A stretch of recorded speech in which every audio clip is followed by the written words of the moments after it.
Got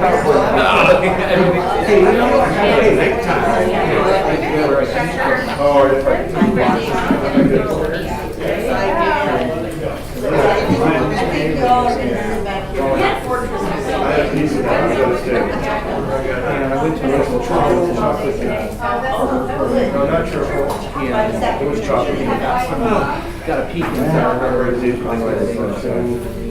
Pretty sure there was. Pretty sure it was really interesting. There wasn't first year.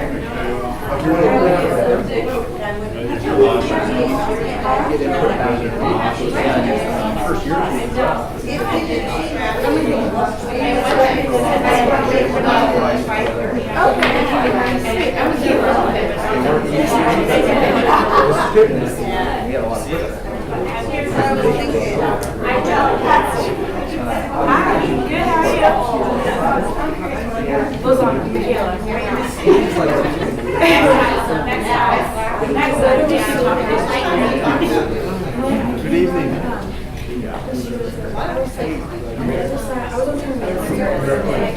Sounds good. Just let me know. Way back on. Okay, whatever. You're gonna be here anyway. I'm at your service. Oh, you actually want. Well, Gary.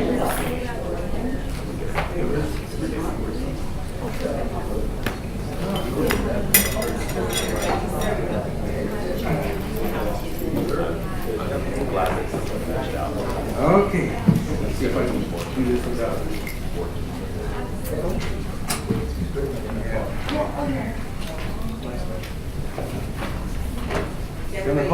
Close enough. Welcome, welcome. All right. This is my first meeting, so bear with me a little bit. But other than that, I don't think you'll see a lot of big changes. First thing we do is roll call. And everybody's here. Pledge of Allegiance, and I'm going to start with Mr. Neely. Would you please lead us in the Pledge of Allegiance? Yes, sir. Stand, raise the flag, salute, and pledge. I pledge allegiance to the flag of the United States of America and to the republic for which it stands, one nation, under God, indivisible, with liberty and justice for all. Thank you. Before we start, I'm going to ask Michael Hebley if he would approach, please. And I asked him if he would talk a little bit about Tom Donner. Dr. Washer, Mr. President, members of the board, thank you so much for extending this invitation to me to be able to talk on behalf of the aquatics community in regards to Tom Downer. A couple weeks ago, we lost a member of our swim community in a kite surfing accident down in the Cayman Islands. And, you know, the idea here was just to kind of give a few words about what kind of person he was and what he meant to the people at Bear Creek High School, and not just Bear Creek High School, but the community that fed into Bear Creek High School. In my years, my 11th year in aquatics here at Lodi Unified, and I've seen a huge increase in the level and interest in the aquatics community in the Bear Creek area, and it is due in part to Tom Downer's influence and the way that he interacted with kids and was committed on an everyday level. Tom was one of those people who was a very live in the moment, had a lot of really interesting sayings, and for example, he would say some, stop going to the movies. And someone would make a water polo pass him, so I don't get it. And he goes, oh, it's because you eat popcorn, you got Butterfingers. I was like, that was a circle. But that's just the type of person he was. He had a way of connecting with people and making corrections that he did fun. He was just a real integral part to our school, and our kids, really missed him. I really do miss him. And it was a lot of the kids who decided to do a candlelight vigil and a kind of a little dedication ceremony to Tom. And I was expecting maybe 100 people or so, but we had easily over 300 people that just came in from the community as they heard about it and wanted to just be there and pay their respects and talk about their story with Tom. And so, yeah, that they just it's gonna be tough without him, and he would want us to carry on. And I really appreciate you guys letting me have the opportunity to speak about him, because he truly was a huge part of our program, a huge part of our community, and a person that's irreplaceable. So thank you. Thanks, Mike. By the way, I forgot to introduce Taylor Pittman, who is taking over for Bear Creek. So welcome. Okay, moving on to superintendent's report. Thank you, Mr. President, members of the board. First of all, I would like to thank our community, our very generous sponsors, board members, for a very successful fundraiser for our nonprofit foundation, Got Kids. This weekend, Crab Feed brought in almost $60,000. That is the best fundraiser that we've had, so thank you very much to everyone. I want to acknowledge Lynn Avey for serving as the chair. Also want to thank Valerie McPhee and Kim Collier for all of their hard work in getting our sponsorships and making this happen. I want to thank our Got Kids Board of Directors for stepping up and making this the best fundraiser that we've had. So it was very exciting. Thank you for that. Look forward to next year. Get your tickets now. I want to show you a very exciting news clip that has to do with our newly launched mobile app. So we'll take a moment to watch Channel 10. High school senior Arturo and Breeze.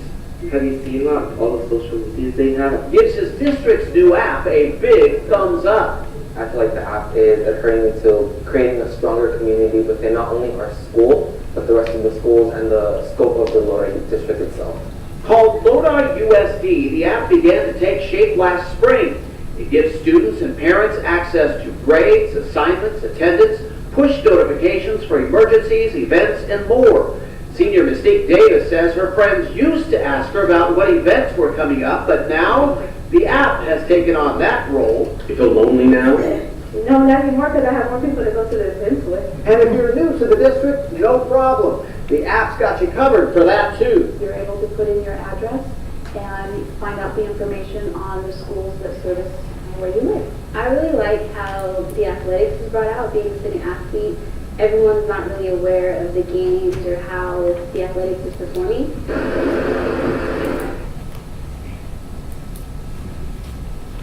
After school let out, some parents I approached were aware of the app.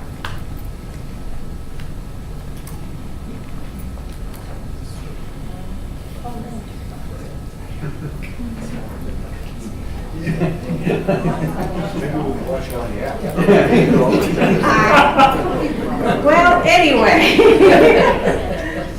I do want to thank and acknowledge Chelsea Von Geer for all her work in getting this going. Edith Holbert and her technology department staff worked very hard. Also want to acknowledge Mark Dawson at McNair and his students. They got together very quickly to take care of the media. And as you can see, they were extremely articulate young people telling you about the new app. So hopefully you can go on YouTube or look on Channel 10 and watch the rest of that. So thank you very much. We're excited about that.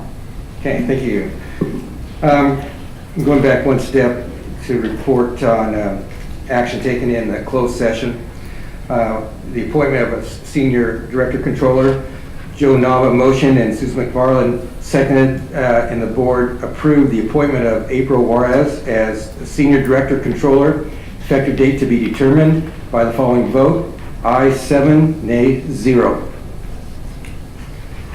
All right, we have public comments from the public. A 20-minute time period has been set aside for the public to address the board on items not listed on the agenda. Each public speaker shall limit his or her comments to 3 minutes, but is welcome to distribute any materials to the board and or staff due to the restrictions imposed by the California Brown Act regarding discussing topics that are not on the agenda. Board members may not engage in dialogue about the issue. And I have two. How about Alex? Can't read the, well, if you're Alex, you know who you are. What, how do you say the last name? Alex Oliferis. Okay. fellow board members. I'm a member of the Measure U Citizen Bond Oversight Committee. I have a few concerns regarding the committee. One issue is the past 2 meetings have been canceled and was canceled from the staff. The chair recently resigned. I didn't know if there was a quorum or not. There was no mention from the staff communication to us, the members, if there was a quorum. Second, I rose awareness of, well, let's attend a meeting and see who shows up. We don't have quorum. We cancel the meeting for that night. That did not happen. When the chair resigned, we have a vice chair. So he could have temporarily just ran the meeting and have the agenda as presented. That didn't happen. So those are my main concerns, and there hasn't been any communications from the staff to us, Measure U, Citizen Bond Oversight Committee. So this is a serious issue of transparency and oversight. Sorry about that. So that's one of the current concerns I want to address right now. Another one I wanted to address is the time issue. It meets at 5 p.m. If you want to attract more members, make it at 7 p.m. I know it's convenient for staff because the office closes at 5. No one wants to stay, beyond 2 hours for a meeting. The other one is website. There is no way where we, the Citizen Bond Oversight Committee, can publish reports. I've gone on the new website. We don't have a Measure U Citizen Bond Oversight Committee with our names and address and so forth. That's a concern. That's transparency. People don't know if there's a Measure U Citizen Bond Oversight Committee or not. I know we have a measure, the other bond from 2006. That's not on there as well. So these are concerns that I have. The staff is doing a great job. They provide us with information in the past meetings and so forth. It's just these small concerns I've had the past 2 meetings, and that's all. I just, in the name of transparency, oversight, accountability, we owe this to the public, people who pay the property taxes and the taxpayers, transparency and all oversight and accountability. And we want to do our job as Citizen Bond Oversight Committee members and help the district with, do their job, make sure the projects are done and so forth, but we can't do ours if meetings are being canceled by staff. We don't have independence on our own. Maybe we want to have a meeting at 7, not at 5. So those are my main concerns. That's all. Thank you. And let's have a good 2019. Thank you very much. Okay, next, Doug. Doug.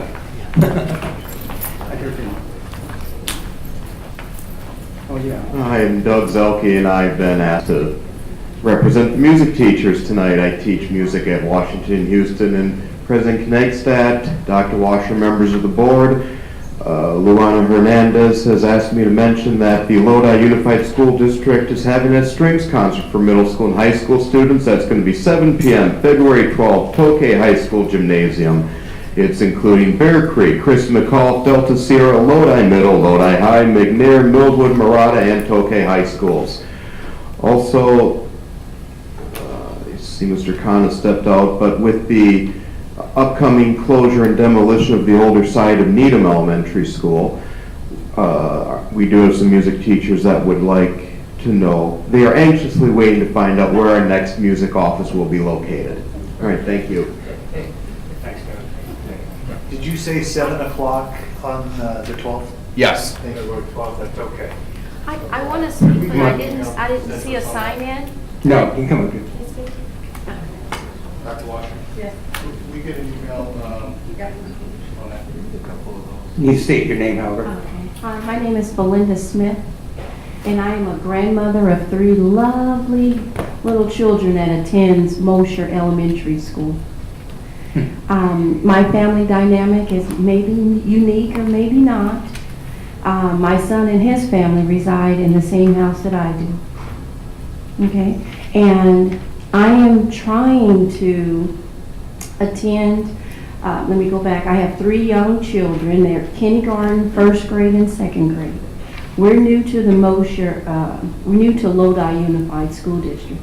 We came over from Stockton Unified. And I was very active with the school in which they attended when they were in preschool, kindergarten, and first grade. So I assumed the school here would welcome me too. So I went down and I took the background check for Lodi Unified School District, and I'm kind of having a hard time getting access to my kindergarten class. It was told to me that the union said because I am not a direct parent, even though we have explained to the school that I am an immediate parent, caregiver for the children, that I should be allowed to at least sit in his class when requested and to participate in that activity because he is such a young child. I'm seeing if there's anything that you can do to help me with that access. I've spoken with the principal. The mother and father and I have sat down. We've brought a letter to Mr. Mr. Greger of the kindergarten superintendent. And this has been since November, and resolution has not come yet. And, I'm concerned. And I would like some type of help, so that's why I'm here tonight. What was your name, ma'am? Belinda Smith. Thank you. Thank you. Is there any other comments from the public? Okay. Board comments then, right? Yeah. Any board members have any comments? Okay. Neil, you want to go? Okay. It's going to take a while. Just kidding. Well, wait a minute. Is there anybody who'd like to get this? All right. A couple comments real quickly. First of all, as I left the house, I checked. It's still going on, but today is day 2 of a teacher strike in Los Angeles County. It's kind of an interesting scenario that's going on down there. The sides are not being very civil to each other, but that happens. But one of the things that they have talked about, both sides have talked about, and one of the causes behind this, and this is kind of like new and coming up at this time in the negotiation, they both talked about funding, state funding, as not being adequate to support the programs that they've got going on. And the article I read, people were actually talking about the statistics of California being 41st in the nation, which is something that we need to do about. And I'm going to talk about this all the time, because this is something that we need to change. We need to change it through politicians. These schools, our schools, need more money. The second thing that they talked about as leading to the financial problem that LA Unified sees itself in is the proliferation of charter schools. Both sides mentioned that. When these charter schools come in, they take money away from the district.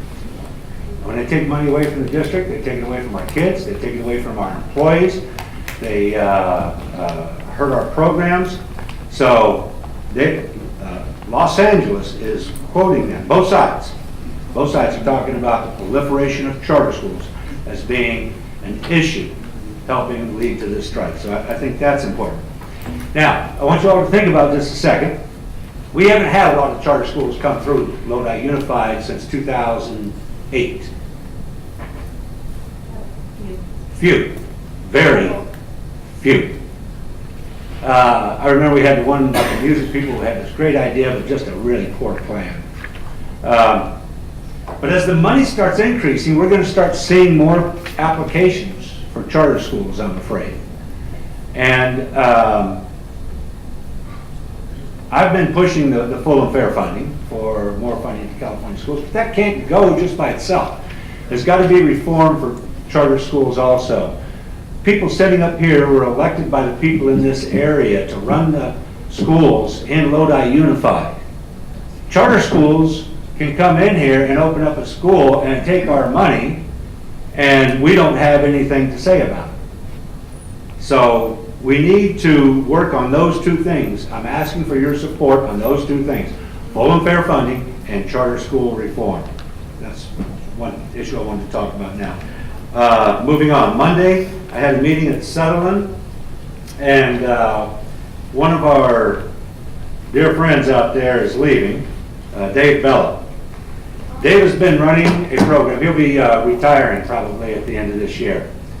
Not for sure yet, but looks like that may happen.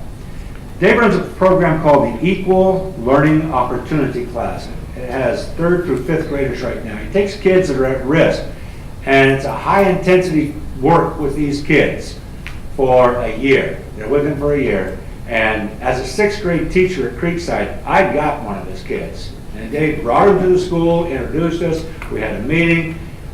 That child did fantastic. And he was a real problem before. So this is the kind of program, and this is the way that we're going to be successful with these schools. You're not going to be able to reach, PBIS is not going to handle everything for everybody. We've got to target kids, and we've got to work with them specifically, and we've got to have lots of different programs. And you know what? We've got to have dedicated people like Dave Bella to run those programs. So I wanted to mention that we need to, Dave has been looking at ways of expanding this program. We might want to do one in Lodi, one in Stockton. We also might want to look at the possibility of doing something similar to this out at Henderson, because we have talked about the need for intervention high schools too, so we might want to expand that. So that's an idea. Next item, code.org is offering free training to teachers. Free. There's a couple classes coming up next month in Elk Grove. We should get a hold of them, and we should see if we can get one here too. So they also have the curriculum there, and they will do a curriculum by grade level for us.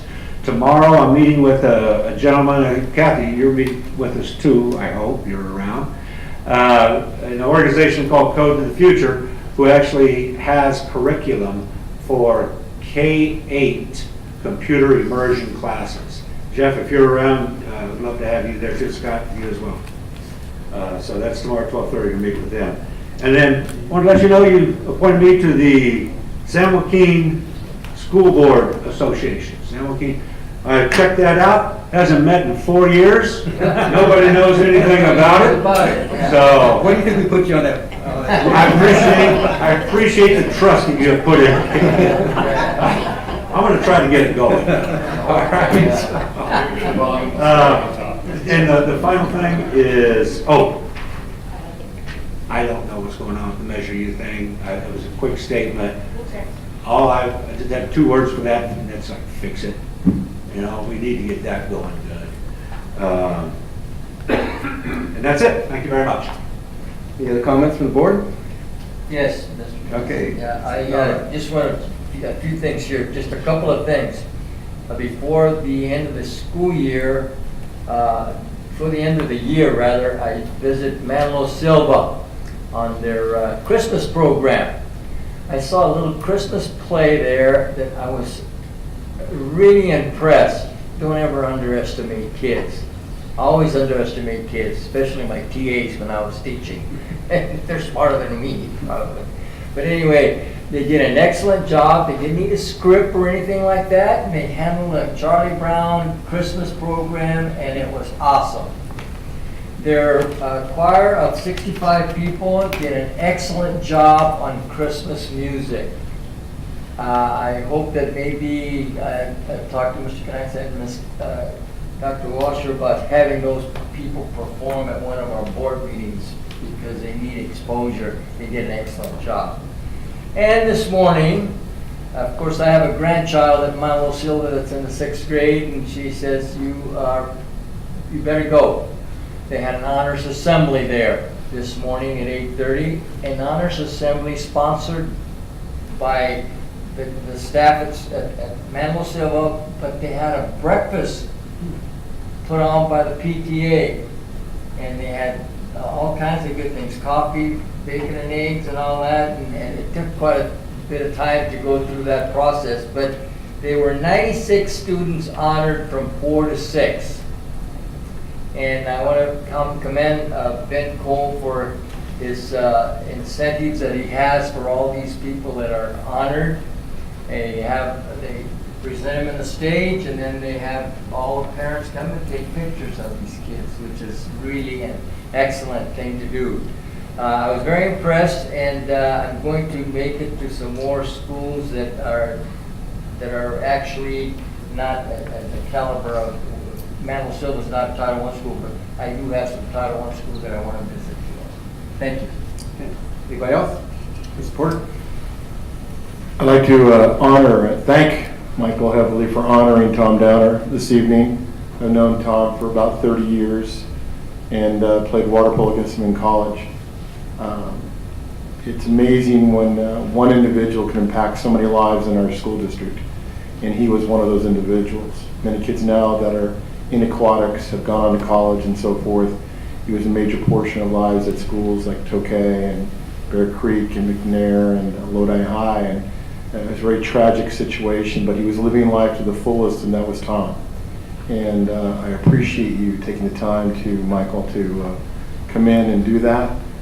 He will be sort of lost, and he was an individual that I knew and respected quite a bit. So thank you very much for doing that. Anybody else? Okay, I also wanted to make sure, Dr. Washer, that your staff took some notes on the public comment. All three of the comments seem to have some merit that probably needs to be looked into. I want to mention that this morning, along with Mr. Khan and Dr. Washer, I attended the Governor's Budget Proposals Workshop in Sacramento. It took a while to get there. I floated more than drove, it seemed like, in the rain. As you can imagine, almost anything dealing with budgets is both optimistic and pessimistic, just depending upon which topic they were talking about at the time. But one item that I thought was positive was that the school districts may get some relief in funding requirements for STRS and CalPERS. I've talked about that in the past. It's staggering how much we pay for that into those pension programs, and so the Governor Newsom now is aware of that, and at least it's on the agenda. It's being talked about. It was 3 hours. Fortunately, Dr. Khan was there to take notes because a lot of it was just going over my head. But if you're interested in board members, I have a giant binder. You can look at everything that I saw. Any other comments? All right. Yeah, go ahead. Quickly, Mr. President, I would join in President Knastat's comments as to the Mosier issue. If we could have someone contact Ms. Smith and give her an answer. She's been applying since August to be in her grandchild's class. That's way too long. I support that. Also, I want to, piggyback on two previous comments. One from Dr. Washer about the Got Kids crab feed. What a nice night. I mean, everybody seemed to really enjoy it. Everything went like clockwork, and it was very, very enjoyable. And apparently profitable, so that we can give that money for kids' education, and that's what it's about. The second thing I'd like to piggyback on is the comments made about Measure U. I was on the Measure K Bond Oversight Committee, and they do provide a valuable service. So I just wanted to make sure that I throw my hat in there, wanting that repaired too. Okay. And I would join in those comments. And also thank Michael Everly for his kind words this evening. And thank Lynn Avey for taking charge of the crab feed and making so much for our kids. Okay, move on to, we have a special report tonight regarding the development of a new Lodi USD school in collaboration with San Joaquin Delta College for grades 7 through 12, Valley Robotics Academy. And Dr. Washer, would you take us through that, please? Thank you, Mr. President, members of the board. We are very excited to share this idea with you. I'm going to have Jeff Palmquist come up and do the honors. For the past several years, the board has been very interested in expanding CTE programs, expanding STEM programs, and has asked us to be innovative and creative, and that's exactly what this is, and we're happy to have our partnership with San Joaquin Delta Community College as well. So, Mr. Palmquist. Thank you, Dr. Washer, President Knackstead, members of the board. As Dr. Washer said, this is a very exciting opportunity. A couple months back, the board asked us to look into the possibility of growing or expanding our middle college program at Delta College.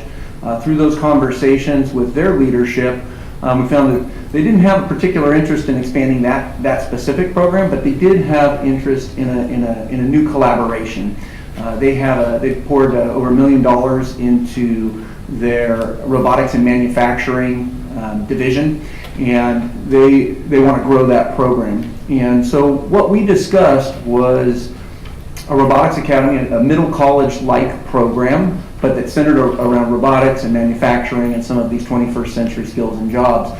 So what I'd like to do is talk to you about when we had a leadership meeting, our leadership and their leadership, the partnership came together quite quickly and enthusiastically. So I want to lay out some of the things that we talked about, the model that we discussed. There are many things we did not discuss. We do not have a full-fledged school to roll out for you tonight, and undoubtedly you will have questions. What we're seeking is some input from you as to direction on this project and whether we should go about answering those questions and building full school out. Here's some of the things we discussed. 7-12 dual enrollment with Delta College. The dual enrollment piece would be 9-12. We don't dual enroll middle schoolers there. This program would have a high school CTE pathway fulfillment. So in addition to working on some college and some post-secondary things, we would definitely follow the prescribed CTE pathway that the state lays out for us. That opens up some funding opportunities. It also gives us some guidance and some structure and some standards. The Delta College piece, they talked about 3 outcomes. A student could have 1 to all 3 of these outcomes at the end of their road of this robotics academy. One would be an Associate of Science degree in robotics and manufacturing. Another would be a BS transferable degree. Bakersfield, their community college in Bakersfield actually has authorization to offer a 4-year degree. And so things that students did in this program could transfer there for a 4-year degree. And the other would be professional certification. Student would be eligible for all 3 of these things, but all students would have at least one of those things when they completed this program. We talked about the value of internships and apprenticeships as part of this program. We also talked about co-location, that students would take much of their high school in Lodi Unified facilities, but then they would also do lab work and this robotics and manufacturing work at Delta College's campus. They don't have the ability to house the program like Middle College does completely under their roof, and so we would partner in flexible, innovative scheduling, calendaring. Those are all things yet to be determined, but those would be things that we would certainly need to figure out pending board input. This was so exciting that everybody agreed that we needed to put a stake in the ground and start this as soon as possible, pending both boards' acceptance of these ideas. And we're looking at a 1920 start for a program on a very small scale. Another thing we talked about was starting with 7th, 8th, and 9th grade, keeping it small so we could grow the program properly. We don't want to wait too long, but we also don't want to have our eyes bigger than our plate and fail, to have a big splash and then not be able to deliver on the operational goods. A couple of considerations we're thinking about, and I'd like to turn it over to all of you for some questions or some input. We know that we would need to put a lot of energy into recruitment and publicity, getting the word out. We would need to, and we are thinking about what kind of schedule. Would this be some sort of a block schedule, an alternating schedule? Those are things we would need to figure out, have some ideas laid out for that. Also, we are all mindful that this could have an impact on our comprehensive sites, both middle school and high school, and we don't want that to happen. We don't want robotics at middle school or robotics at our comprehensive high schools going away. We're thinking that this will be a lightning rod, a lighthouse to expand robotics throughout the district. It wouldn't be parking this innovation just in one spot and depriving everyone else of it. We're looking at this as something that would be a flagship that we could then spread throughout the district. And we're also thinking of enrollment in a manageable size, somewhere between 250 and 400 is what was discussed, of course, depending on demand and depending on, as the program develops, that's always subject to review. And with that, those are the considerations and some of the model things that we discussed at Delta College. Okay, so you're asking for input now. Asking for input. Okay. Mr. Nova. Yes. First of all, Jeff, is there any other district that runs this type of program? It depends on what type of program you're talking about. Like we What have are you talking about? No, not quite like this that I'm aware of. There are some that do STEM type components. I'm not aware of one that has an early college component like we're talking about, Right. co-located on 2 different facilities. So there are aspects of what we're discussing that are innovative and different. However, we're building from the middle college model. We can learn a lot from how we work with our teachers and how we schedule with Delta College. So that piece people have done. Robotics and manufacturing people have done, but I don't have too many models quite like this one. Okay, my next thing is get her done. Okay. And the other thing is you have to have some logistics like you're asking. And to me, personally, the best thing is to gather a committee with some people with knowledge on these type of robotics and programs that they have, because we're partnering with Delta College, is that correct? Correct. Maybe members of the Delta College staff also. Great, thank you very much. Yeah, Ms. Neely? I was at that meeting with Jeff as well, and I tell you what, you're absolutely right, the enthusiasm there was incredible. Delta College is excited about this program because it's new students for them as well. So it's a win-win-win situation, actually, for students, for both educational institutions. So, and one of the things that struck me that I really like what they said is that this could just be the first of this type of academy in collaboration with Delta College. So they're looking at doing more things as well, possibly in other specialties. And then to top it all off, but you walked out there, did you walk out with me or was it Leonard? One of you two. We walked outside and there are 3 kids from their robotics thing flying a drone over the school taking pictures. And Delta College has jumped into this thing with both feet and they're looking for some support because they don't have enough students right now. So this is going to be an incredibly, it's going to be incredibly successful. Don't let the September start date scare you. It may be a few people that get started, but we'll continue to grow and continue to move it. So. Yeah, Mr. Porter. Mr. Palmquist, are we already articulating with Delta and other classes at high school? Yeah, we have the full school with them, and then we have other courses. I know that. I'm talking about, like, say, let's use Tokay as an example. What are we doing at Tokay for articulation? So it depends on which course you're talking about. Some courses, it's kind of, each school, it's by elective, and some of the drafting courses are articulated. Not every school has the same articulation with Delta College. Do we have a process in place if there's an interested teacher that wants to articulate with Delta? Yeah, I'm not an expert on the process, but we do. The teacher usually submits, there's a certain standard that Delta College has, and I would probably defer to Ms. Katowski on the process by which they go through that curriculum development, but they can submit their program for review with Delta College to be articulated. They usually have certain requirements that may be different than what we have at the high school level, so oftentimes I know in some career pathway areas, the program that's in place doesn't meet all of those requirements, so they have to either modify that program in order to articulate, or often there's a textbook review. Sort of the same things we do here when we develop our classes. That class has to go through Delta's review process as well, but that's how they articulate. Do we have in place an avenue for teachers to go, or is it strictly through the principal? I'm not aware of that. I would have to ask Ms. So right now, it's very vague. For me it is. It doesn't mean it's vague for everyone else. Thank you. Yeah, Mr. Ebley? Well, I'm sure people realize that I'm a strong advocate for CTE and for STEM. I really think it's the way to go. It certainly services our students in a very powerful way. And to your question, Mr. Porter, articulation does change from time to time, and it does depend on the course. I was an ROP instructor, regional occupational program instructor for a while. And our class was definitely articulated with Delta, but on a very kind of limited scope. And of course, that was a while ago. So things obviously changed, but it's very hit and miss as to, like you said, the specific coursework that they do.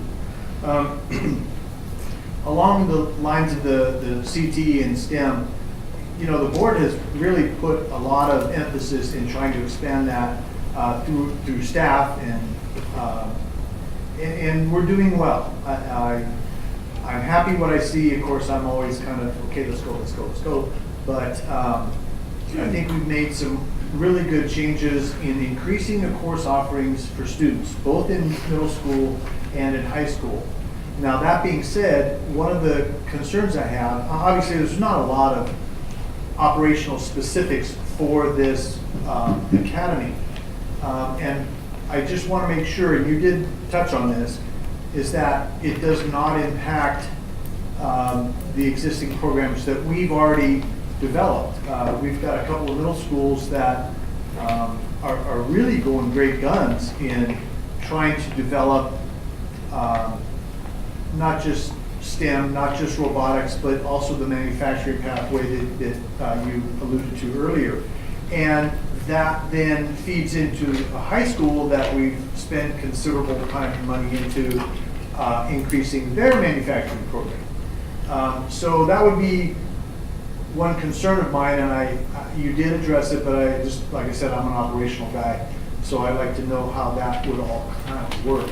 I don't want to stifle anything that we have growing now, but you know, it sounded like from our discussions that I had with you earlier, is that this would be kind of an addition to and a different type of that same thing. There are obviously still a lot of questions, so yeah, it's not, that concern is not a negative, it's just a concern that I don't want the reality of that to destroy other things. One of the things when I first heard of this, it was, wow, very limited, superficial kind of, hey, you know, this is kind of a thought. And I was thinking that this would be great on every comprehensive high school because we already have academies at our high schools. But talking to you, because of course I'm curious and I want to know what's going on, we had a meeting. It was very good, and a lot of those details were definitely not come through yet, and those are to be decided on, which is great. I mean, we do need to figure it out before we do it. And that was, I guess, my second concern was standalone campus versus comprehensive high school academy type thing. But then, as you were explaining this, that would cause problems with scheduling and you know, those kinds of things, calendaring and scheduling. So I think it certainly has potential. I'm very curious, and an idea is great, and I have no problem looking into it. But those concerns, I believe, are very real, and I would definitely like to stay in that loop, because if this is going to be in the 1920 school year, holy cow,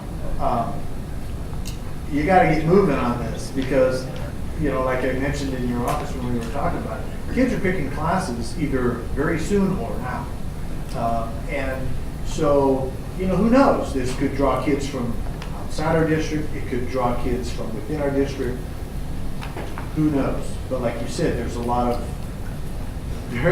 to figure out before a student walks to that building. So, I'm curious, I'm concerned, but I definitely think it's worth looking into and getting more information. Yes, Mr. President. You asked for input. I don't know if that's the same thing as solutions, because I don't have any solutions for you. I have a lot of questions that you might have. Might come up, you know, transportation is one. You know, one solution for the publicity is the person in charge of our app over here. Anyway, I just want to say that I'm 1,000% behind this program. We talked about articulated courses. Back in my day, I taught a couple of courses that are articulated with Delta College, but this program is articulation on steroids. I mean, we're talking about getting degrees. So I said, go for it. Ask what you need, and we'll go from there. This sounds like a great program. Mr. President, if I may too, we were eager to get this report to you in its current state because really in order to flush those things out, we need the board to be, to be aware and to gauge, your interest in this so that we can get quickly busy. Because the way that meeting came together in December and not having the opportunity to get before you, we didn't want to get ahead of our skis, so to speak, without your input. So that's why it's here. But we are eager and ready to put meat on the bone, so to speak. Appreciate your work on that. Any comments from the public? Michelle from LEA.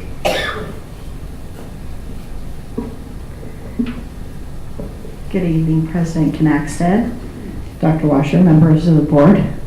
We saw you, Mr. Knackstead, and Mr. Kahn walking in the rain as we were driving up to the afternoon session to school services today. So actually, we think that we floated home, the rain became much worse. I rode on top of the wave. Yeah, it was bad coming home. I want to thank Mr. Palmquist for the invitation for dialogue with the association on this topic.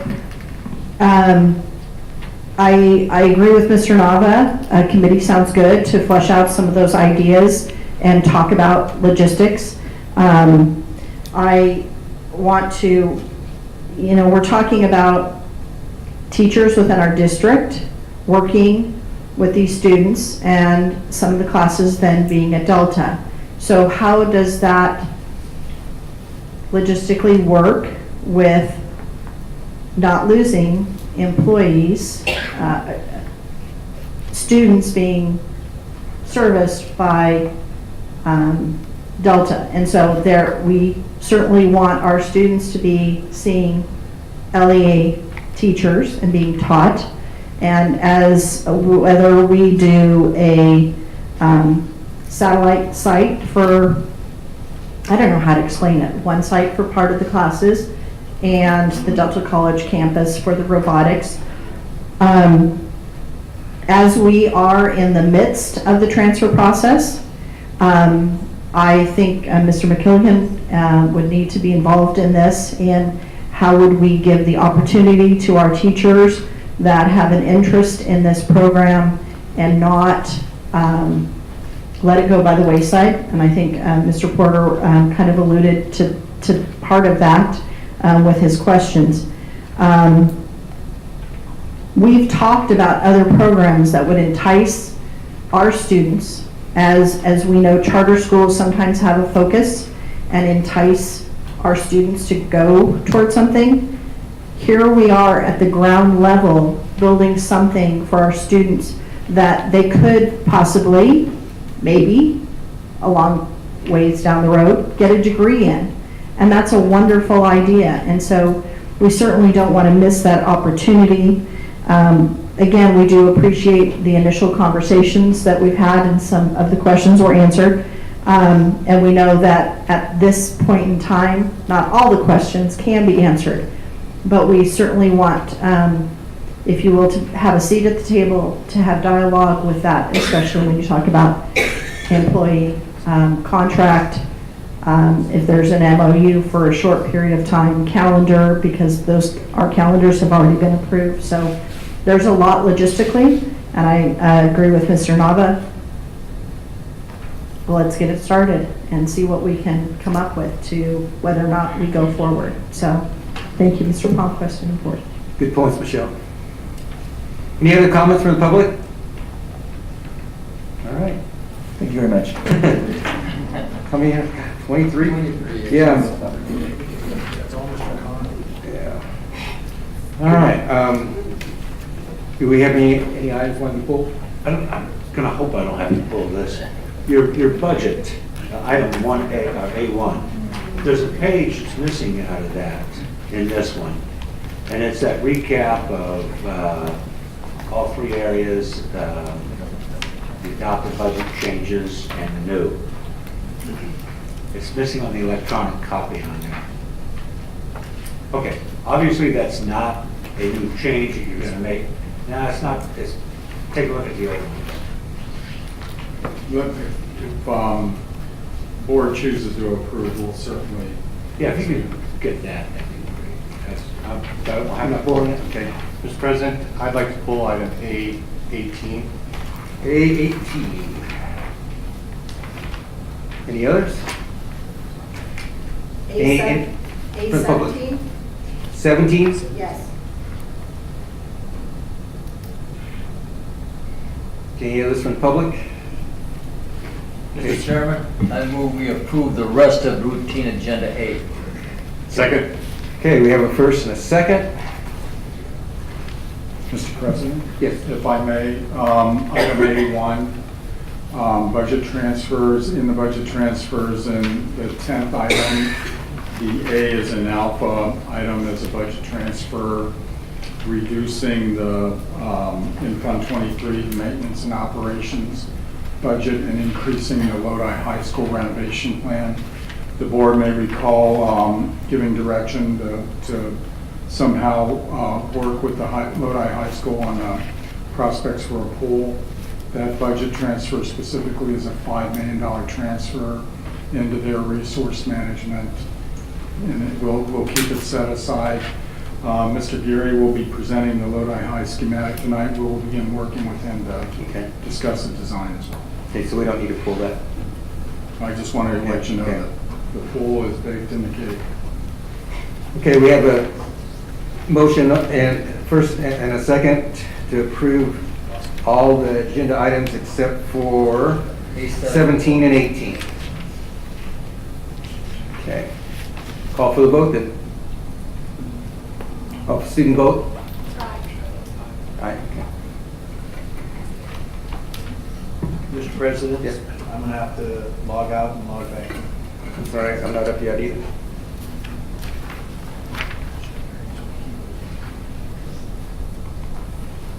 Oh. Nothing's coming up on our screens. I think he has to log back in because. Oh. Because of one guy.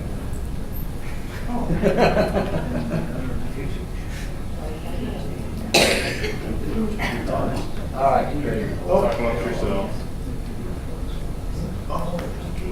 There we go.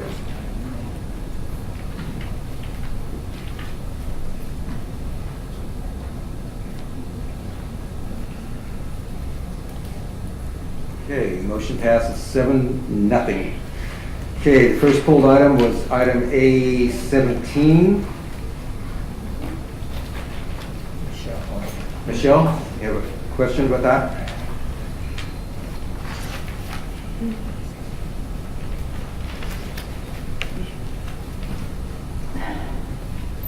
And technology issues. Yes, and I sent a message to Mr. Khan. He did respond that this was part of the Henderson water tank and the application. It's not pulling up right now. I'm sorry, I can't read the whole message. So what if they don't fund it all? Where's that money going to come from to finish paying for this?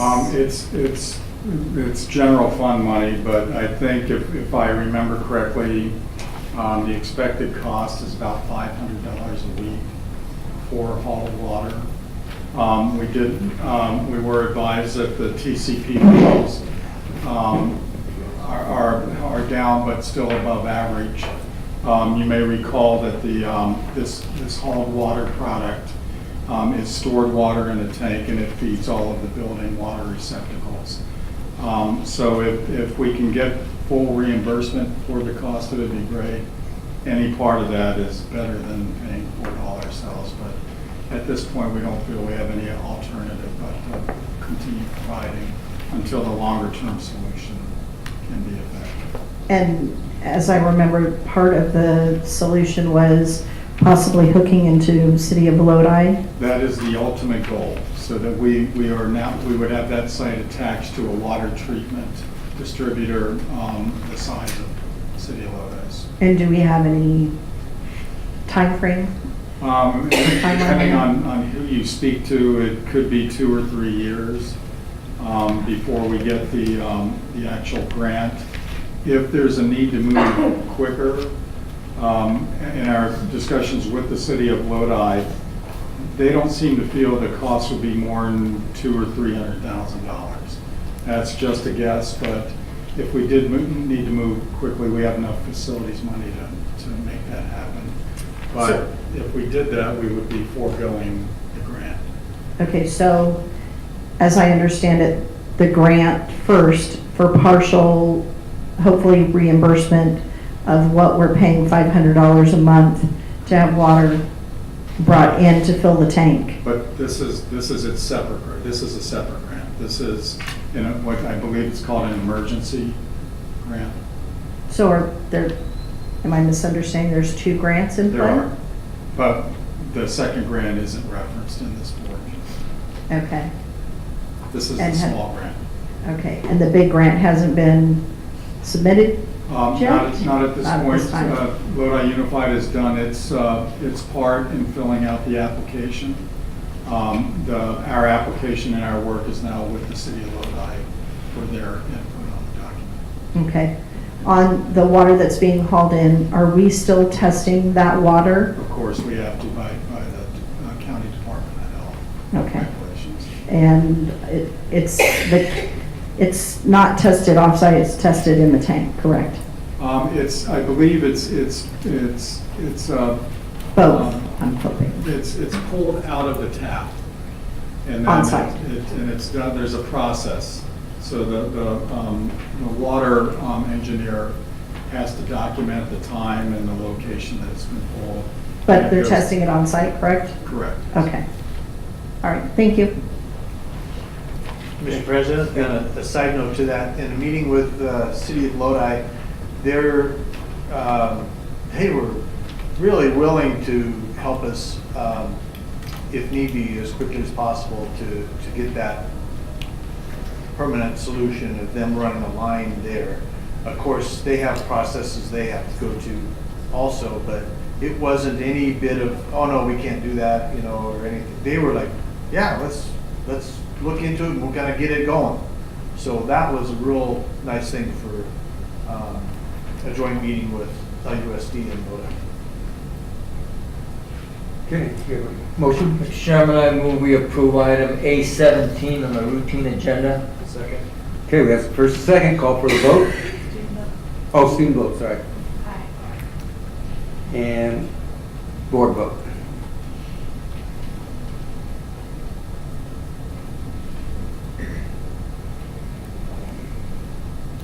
Okay, looks like it passes 7-0. Item A18, donations, Mr. Khan. And who had the question? Okay. Thank you, Mr. President. I know we have a big agenda tonight, but this is unprecedented in my experience. We have 4 pages of donations from our community that total over $110,000. That is absolutely spectacular. And if you spend a second going through this list, it's exactly what you want to see. You see our community supporting our schools. And we have so many different facets of our community supporting our schools. We have businesses, parent-teacher organization, PTOs, governments. We even have the Everlys. They're supporting girls soccer. We have our local clubs, and they're supporting so many of our different schools throughout our community and so many different levels. And right there with them is Got Kids, raising over $12,000. Thank you very much, community.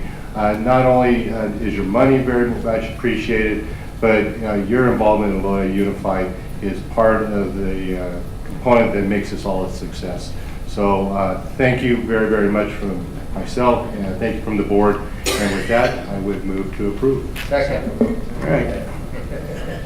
We got a first and second, student vote? Aye. Okay. Board vote.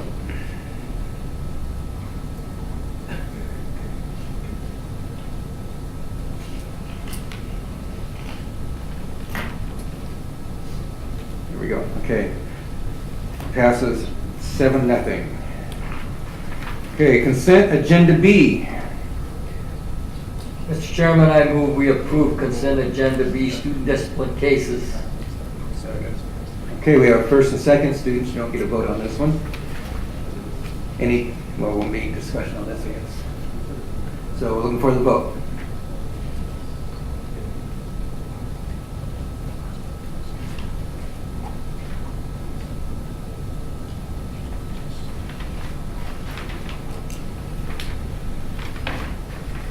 Okay, motion passes 7-0. Okay, moving on to other action items. Other action item 1 is the proposed findings from Quantum Charter Collegiate Academy, Victor 21 Charter Development Incorporated. We've received by the petitioners, and they have withdrawn the petition. Dr. Washer, would you like to speak to that?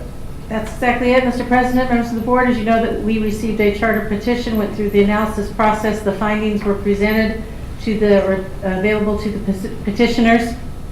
They have elected to withdraw their petition through this notification here before you. Is there any comments from the board? From the public? Okay, moving on. Other action item number 2, amendments to the 2019 calendar, Board of Education. Let's see, who's this? Dr. Washer. Yes. You do have to vote on the first one, we'll have to. I don't, they withdrew the petition. There's no action taken.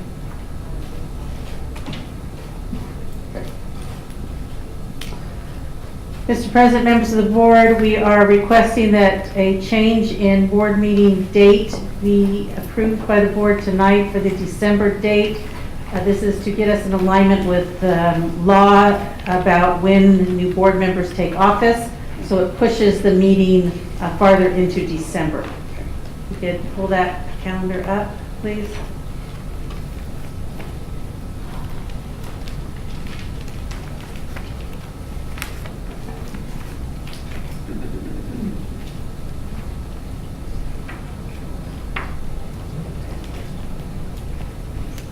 So the only change would be the December date. So we're moving from December 10 to 17. Correct.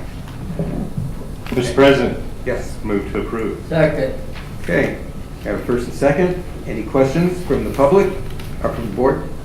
There's a law that says it can't be on the 10th? Right. The law speaks to when new board members take office and when the organizational meeting then occurs, and so it's pushed back, it's pushed later into December. 10th. I'm sorry? What's the law say about the 10th? It's now I think it's is it the third Friday, Tyler? Okay, take office the second Friday, and then you have to have the organizational meeting 15 days in a certain space. It's because of the Take office on the second Friday? I'm sorry? Take office on the second Friday? The second Friday.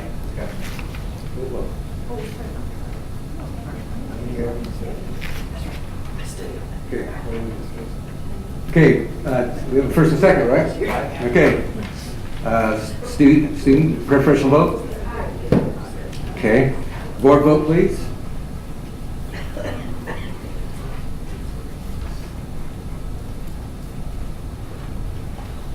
Okay. Action item 2 passes 7-0. Okay, action item number 3, inventing smart objects, introduction to code and smart design. Ms. Katowski. That sounds good. It is good.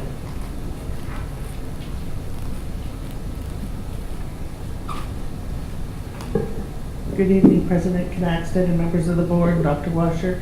This is a course of study, the first course of study for a CTE pathway called Introduction to Information and Communications Technology. It will be offered this coming July at McNair High School. Am I correct with that, Jeff? Yes. So it's our first course, and we will be doing other courses for the CTE pathway. Question? Any questions from the board? Yes, sir. Is this the first course in the overall plan for a computer science pathway? Yes. I believe this is the first course in what our career technical education pathway would call is Introduction to Information and Communication. It's the first course. And I think part of the board's desire to have a computer pathway was that eventually it would be at all campuses. Correct. So that this is kind of the start. This is the first, we're going to offer the first class at McNair, and then the following year, it will be available for all high schools. Do all 4 high schools have a CTE pathway? Like, I think Bear Creek's got ag. And Do all 4 yes, high schools have they some? do all have different forms of CTE pathways, yes. Like And- Lodi High has the agriculture pathway, so does at Bear Creek. So it's okay, kids, to have to go to Lodi High School if you wanted to be in that ag program? There is that possibility. Okay. Question? Yes. Lisa, do you see any other courses coming for next year at other schools or anything? Well, as of our next Quicken Council meeting is on February the 7th, I believe. And so we'll see if there are more courses there. I already am in contact with a teacher from Bear Creek on bringing a English language arts course, a study skills course, not a technology course at this point in time. Okay. But sometimes I don't know what teachers are working on out there. They work amongst themselves and then bring it to us. All right, and we're going to be looking at possibility of semester courses as well for some of the coding, web design, that kind of thing? I really can't answer that question because I would like to leave that up to the experts. I know that Julie Jensen, she's hiring a staff member that will be working with us and writing these courses. So I'm not sure if they were going to be year-long or semester courses. I'd just like to offer a suggestion on that, is that maybe we should look at some semester introductory courses that pique the students' interest and help make that decision to go that way as well. And if we did that, then we could possibly offer it later. Yes, next the year. next semester. And then we might still be Yeah. able to get some in. So that's just a thought. Thank you. That's all I did. Oh, I definitely agree with trying to do a mix of semester and year-long. And also, through either whatever communication, Friday Hot Topics or whatever, it would be nice to know what the computer science plan is and timeline. I'm kind of a timeline guy. I know. Okay. I'll get that for you. Yes. Thank you. I have a quick question. Do you have staff with certificate for this? This will be a CTE authorized staff member to teach this course. Actually, I should have thrown that to Mike to answer that question. Because if we're going to be offering these courses, shouldn't we be advertising for these types of positions? And if we are offering them, do we have them in the pamphlet for kids to look at? I mean, I'm kind of confused. This course is in the course catalog to be offered next year. At McNair only? At McNair only. Okay, so then do you have somebody lined up? I believe there is somebody, but I would defer to personnel. We have someone that's interested but has not been hired yet. So you're looking at a 6-period day for this? No, it would be a regular class at McNair. One class? On the block schedule. On the block schedule? Yes. So it's a full-time position? That I don't know because this is coming out of Career Technical Lincoln Tech Academy, this course. I don't know the answer to that. I'm just curious because it's hard to find people that work part-time. I'm sure that, well, I can't say I'm sure of anything anymore, but I would believe that they would be teaching this course and then some other classes that Julie has through Lincoln Tech to offer, but I really don't know what she has planned for this. This is at McNair though, that's correct? Correct. And then that person would be shuttling between McNair and Lincoln Tech? I've only had preliminary conversations with Mark Dawson. I know they're interested in pursuing this thing, and I know he's told me that Julie is working on it. But I haven't had any hard, fast communication as to what the day is going to look like or anything like that. So I can't answer the question for you. Mr. Palmquist may have some answers. That's kind of why I asked for a plan and an update. Sure. Thank you, members of the board. Dr. Washer. The position is posted. There are candidates requiring a CTE credential. McNair High School would offer more than one section of this course, and they also offer other coding and computer science courses that this credential person would be able to teach on site, in addition to helping us develop the rest of it. So they have openings then in those other positions? They have enough sections that this person will be able to cover it. And Mark, the master schedule hasn't been developed yet, but they have enough. They foresee it. Yeah, they foresee Okay, thank it. you very much.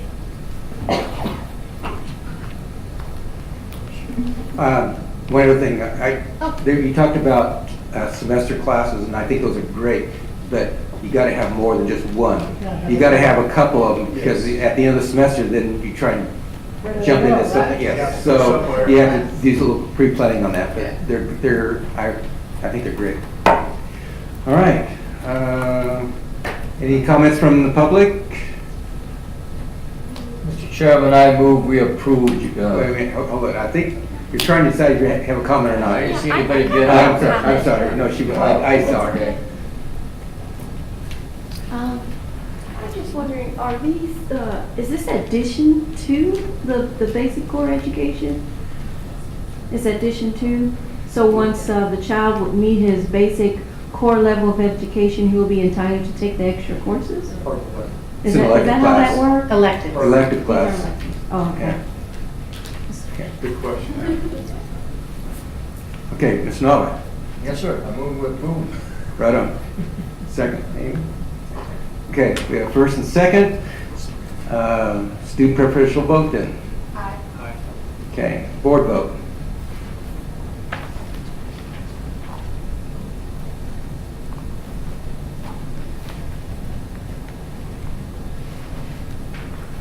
Okay, it passes 7-0. All right, other action item number, what are we on, number 4? Number 4.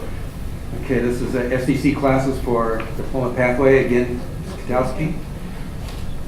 Currently, our SDC students receive a certificate of completion, which is not a high school diploma, and we are in the process of trying to upgrade classes so that they can receive a high school diploma for those students that can be successful in these classes. It's very hard to get employment without a high school diploma, even at McDonald's or any place like that. So this process is changing courses, upgrading courses for our students in our SDC classes to be able to get a high school diploma. Good. Any board comments? Question. Is Algebra 1 still a course requirement to graduate with a diploma? Yes, they have to meet the Algebra 1 requirement. The SDC kids are supposed to. Yes, and the district determines what meeting that Algebra 1 requirement is. So there's some leeway in that for certain students and certain populations. Okay. And the reason I ask that is a very dear friend of ours, his son did not get a diploma because as they tried, that he could not get Algebra 1 out of the way. And I'm just like, come on. So I just want to make sure there are some applications that still have the diploma mean something. Okay, very good, thank you. Any other comments? Comments from the public? Mr. Chairman. Oh, we got one public comment. Oh, you have a comment also? Go ahead, Ms. Yu. Move to approve. Oh, well, we'll listen to the public first. And then we'll go. You're not Joe. Very good, George. Hello again, board. A question for Ms. Katowski, and I apologize. This may have been able to be answered before, but as looking at each of these courses, Ms. Katowski, through the chair, could you tell us, are these separate courses that are just, how do I phrase this? Are SDC teachers teaching these courses, or are these For example, the first one, Essentials of Creative Writing, an English teacher teaching this course, because looking at the course sheet, it looks like it's separate. It's different than the regular. These are SDC teachers that will be teaching these courses. So the class sizes won't be changing, it'll just be SDC teachers teaching each of these subjects separately? Correct. Okay, thank you. Second. Okay, we got a first. I'm not sure this is the way it's supposed to work. We have a first and second. Student paraprofessional vote? Okay. Board vote, please.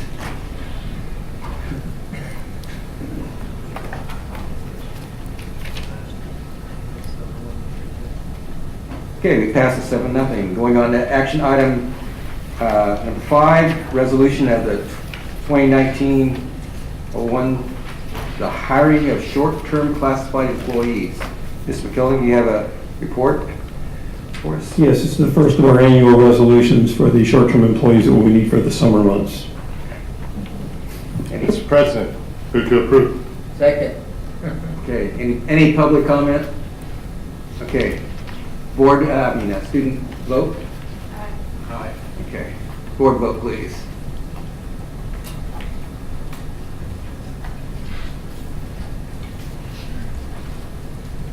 Passes 7-0. And lastly, action item 6, resolution for the hiring of short-term classified employees. Again, Mr. McKilligan. This is our second annual resolution for short-term employees for the summer. Chairman, I move we approve that one also. Second. Okay, then first and second, any public comments? Or move on? Okay, student vote? Aye. Okay, board vote.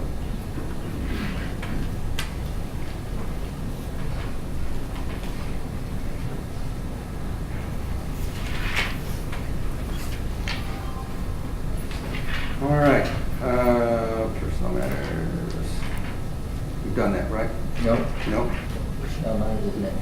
Mr. McKillen, you have some personnel matters you want to talk about again? Mr. President, routine personnel matters are presented for your consideration. Chairman, I move we approve personnel matters. All right. Second. Students get a vote on this? No, okay. You don't get a vote on this. Sorry. Okay, board vote then.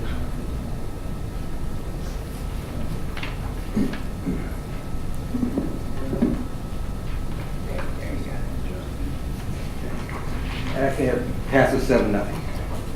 Okay, communications from student reps. Let's start with Pilot, because you're the old pro. Michaela, sorry.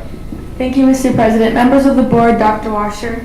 So let me just start off by saying we had a very stressful week coming back from Christmas break because we had a Winterfest rally and a Winterfest game to prepare for. So that Monday when we come back, we were making posters, we were making games for the rally, we were getting set up for the Winterfest game, making sure who's winning, who's not winning for the court, and it was just so stressful. So yes, last week we started with our Winterfest rally and our Winterfest game with a selection of our Winterfest king and queen.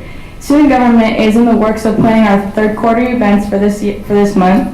All winter sports are in league played mode, and students are very excited for the upcoming season for swim as we just had our first meeting. Academically, shout out to Sam Wright for being accepted to Harvard University. If you guys didn't know, he was on KCRA 3 and Good Morning Today. Preseason basketball and wrestling are underway. We are preparing for our 8th grade parent night in February, early February. That's why I'm mentioning it now. Clubs will be setting up for tables at the information meeting. Our school site council meeting will be held on January 17th, so this Thursday after school at 2:30. The last meeting that we had a really good turnout. A lot of students were able to be heard on what they thought about the school and anything that we could change. And then lastly, our Lodi vs. Tokay game is this Friday, so fingers crossed for Lodi High to win. Thank you. Thank you. Okay, and we're welcoming Taylor Pittman for the rest of the year, I guess. Yes. All right. Bear Creek. Mr. President, members of the board, Dr. Washer, thank you for having me tonight. I'm Taylor Pittman. I'm representing Bear Creek High School tonight. Some school activities that we had previously discussed a couple of times. We had a candlelight vigil for the passing of our coach Tom Downer. I myself was one of his players for water polo, and I've known him for a long time doing private swim team, so I appreciate all the words said about him tonight.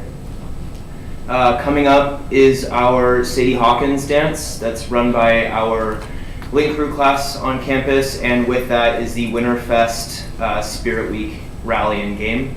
The Winterfest basketball game will be held January 25th at Bear Creek High School.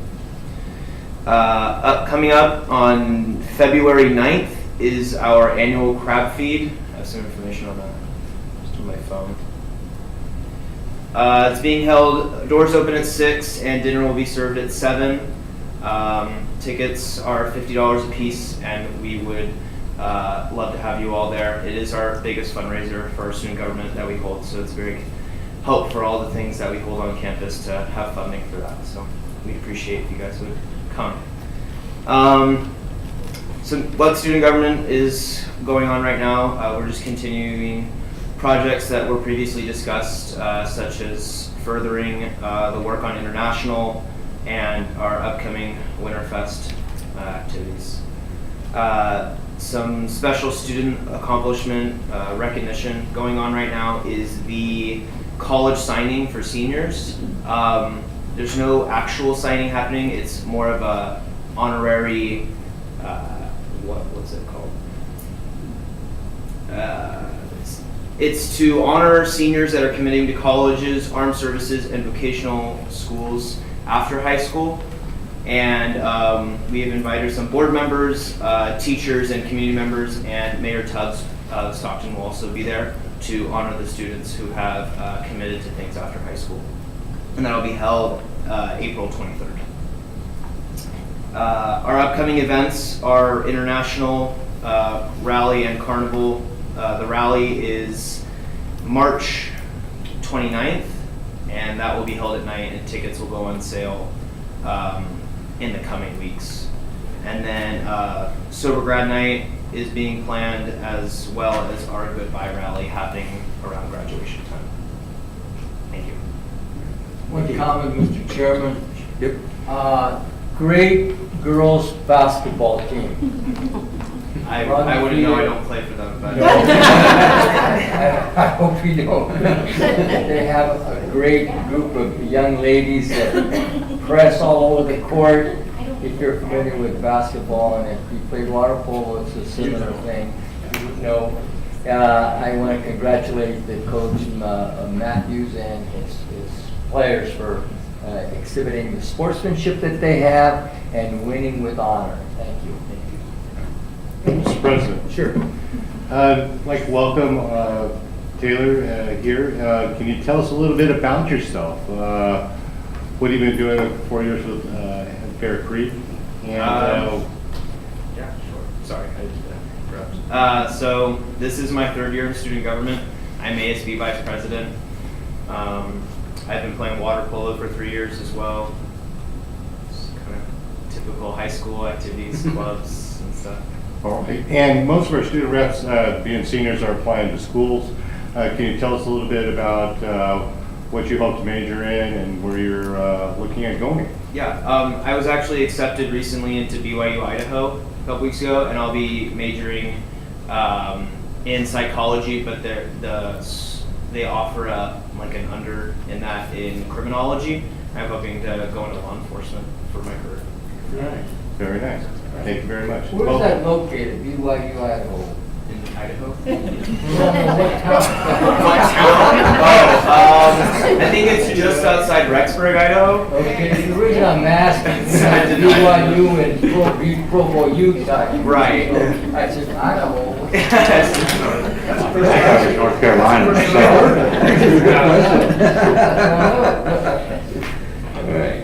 Okay. Welcome, Taylor.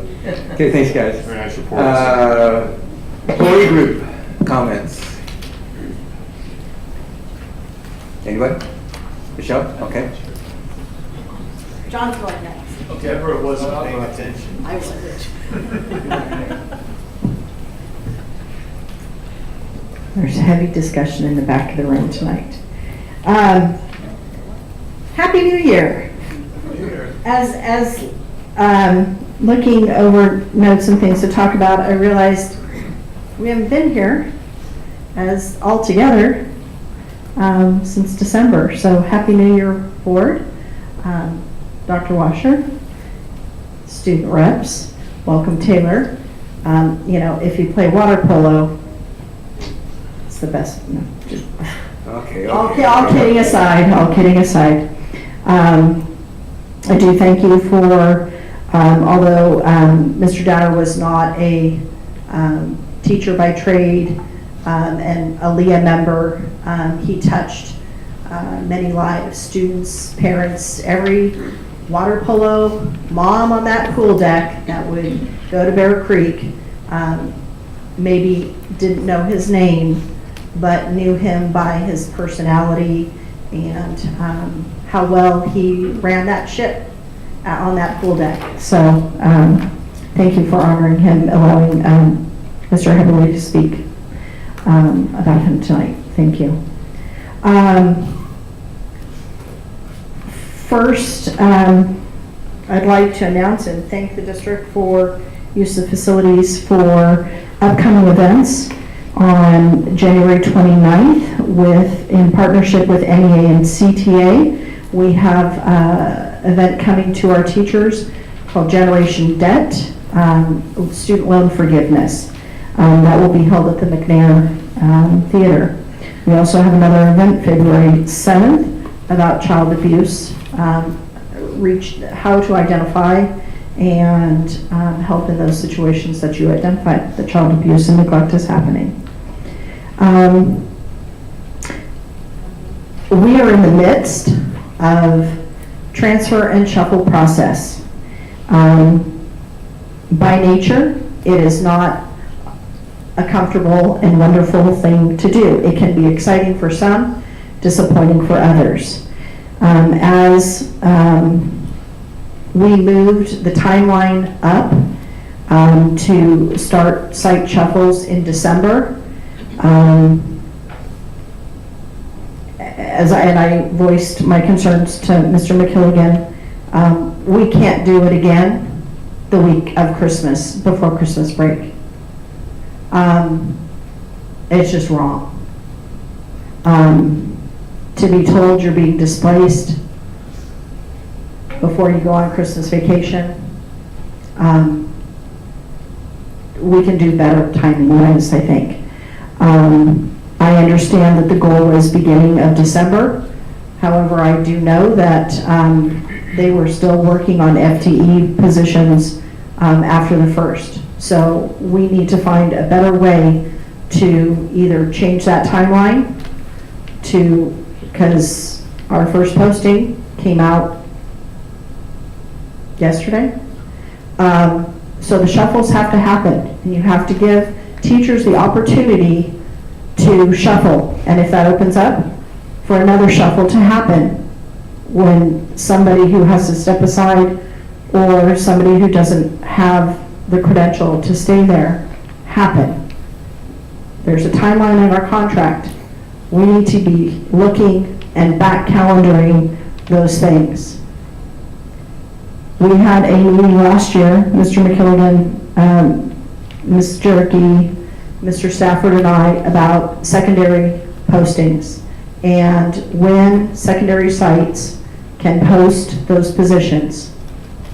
Well, secondary sites missed this first posting through mistakes, miscommunication, whatever it is. I think we need to find a way in order to move that line in the sand and give all secondary teachers the opportunity to see positions twice.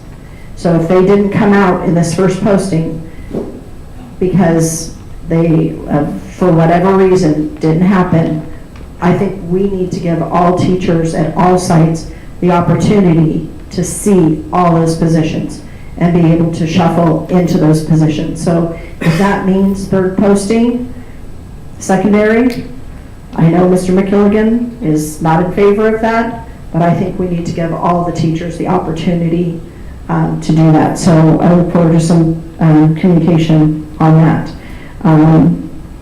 And I hope that we can come to an agreement that all secondary teachers feel that they've had an opportunity this year to change if they need to change. And I know there are some exciting prospects down the line with, say, possibly a new program. So I'm not sure how that fits into the mix. That's not kind of what I'm talking about here. I'm talking about the positions we have now. But that timeline, we got to move it. And if our goal is to hire new teachers sooner and get through the transfer process and the shuffle faster, then we have to find a way that will also be not harmful to one's psyche as they are finishing report cards and going on Christmas break to rest, to tell them that they're displaced or that this will not be their home next year. So as you know, many of you have been in education, you're at a site, that's your family, that's your home. And to be, as I was told by one member, their holiday party, they found out the morning before that they weren't going to be coming back, that there was not a position for them. So I just think timing would be better, and I hope that we can come to a mutual agreement on that. Thank you. Any other comments? John?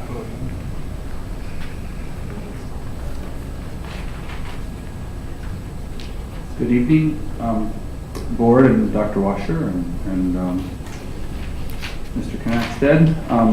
My name is John Hunt. I'm LPPA President, and I would like to thank everybody here for the crab feed the other night. It's just amazing, and especially Dr. Washer. You did a heck of a job. And you're quite the baker. I would like to put one request in. I couldn't even get a bid in starting at $100 because everything went. Maybe you can't buy cookies anymore for $100. What would you like? Well, well, I'm going to be ready next year. Let me just tell you that right now. Yeah, really. But anyway, that was a lot of fun, and our group had a good time. LPPA is doing well. We're going to negotiations Thursday. Looking forward to that. We do have a number of different subgroups with a number of different needs. So I'm sure part of the process, as well as listening to some of the other negotiation groups, just having conversations and opening dialogue on what we can do to kind of, make sure we retain our quality members and we get that done. So anyway, we're looking forward to that. We have a general meeting in 2 weeks. I know right now, I'll tell you, I'll just be driving down the road, I'll come around, and nobody will be in the parking lot because it's at Julia Morgan. So many of you are growing old like me, and so I thought, maybe if I say something, fewer of us would forget where it is next. Right? It's February 5th. It's not going to be here. So I figured if I got up here, I would maybe have a better chance of remembering. So anyway, thank you for counseling us. Oh, there you go. The only one you have to tell is Mr. Neely. Thank you, my friend. I wasn't even looking at the schedule. There you go. Good evening, President Knackstead, members of the board, and Superintendent Washer. I don't have much to say tonight, except Happy New Year. I can't believe it's third quarter. When I look at now until the end of the school year, it's crazy how busy we will be. So we're just going to hold on tight and have great fun. But I did want to invite you, if you are available this Saturday morning, right here in River City, we'll be having the Csea State Board meeting. So all of our elected representatives, there's 15 board members, and they will be sitting in your chairs on Saturday morning at 9 o'clock. And if you would like to come by, we'll open the doors at 8. We'll have a little kind of continental breakfast, and the board meeting will start at 9. They always take a break about 10 or 10:30, so that would be, if you wanted to just kind of see how it works and then leave after that, you're welcome to do that. And it usually runs till about 1 o'clock. But it's our board taking care of the business of our 250,000 members. So you're welcome to join us if you'd like. And that's all I had. Thank you. Thank you. Any other comments from?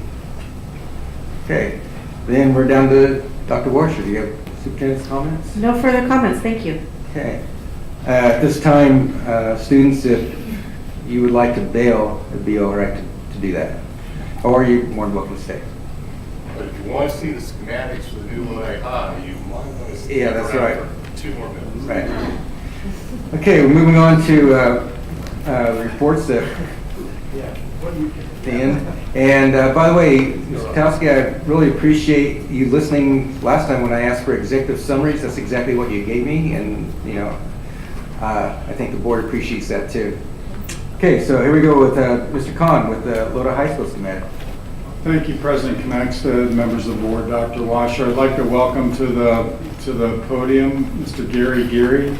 Mr. Geary is our architect with PBK Architects. Many of you may recognize Gary from either his presentations in the district, his talking, or his meetings with school site staff, or if the recollection seems a little more current than that, Gary, and it was nice to see Gary and his whole team at the Got Kids Crab Feed on Saturday night. So without further ado, I'll let Gary introduce our completed schematic drawings for Lodi High. Okay, thank you, Mr. Kahn. President Connexted, board, staff, public, Dr. Washer, thank you for having me here tonight. We have gone through a process of developing what we call schematic design, which is the first level of the design for what we would call the new Lodi High School on the north end of the site. This phase will be followed by what we call design development, where we take this initial more of a concept design, we start to develop it further, start to bring in a lot more of the details to the design, and then that then moves into what we call construction documents, where we produce the drawings that go to the state architect and eventually to the contractors for bidding and construction. So the process, we began with a series of meetings with staff and site, and this is basically, we created this book, which has been provided to the district, so we've taken some excerpts out of there tonight to kind of show you and walk you through the design. So the first page is really looking at the site plan that was developed. As you can see, basically the north portion of the site will house the new complex of classroom buildings that are interconnected with walkways. We'll be demolishing some portables in that area to create that building, as well as taking away the parking. Off to the west side is the M&O facility, which is in process of getting to a new site, so that'll be removed. There'll be some new parking to the south, just north of the track, and we'll take some buildings down to do that as well. So the next drawing that we look at is kind of what we call kind of an aerial overview of the site. So you can see the new parking on the south, the existing buildings to the kind of the west, the gym down there on the far left, the existing quad there in the center, and then all the new building complex to the north around a new larger quad area that's being created with this complex. The next one is going to show a little bit more detail of the student quad and the buildings. So this is a series of two-story buildings. They're actually separate buildings with exterior walkways that are covered, connecting them. The quad area is going to show as being developed with a variety of activities with some outdoor shade structures, so that larger, smaller groups can be happening outside for learning and for socializing. Opening up to kind of a large center area into the buildings is kind of a new main entrance into that complex.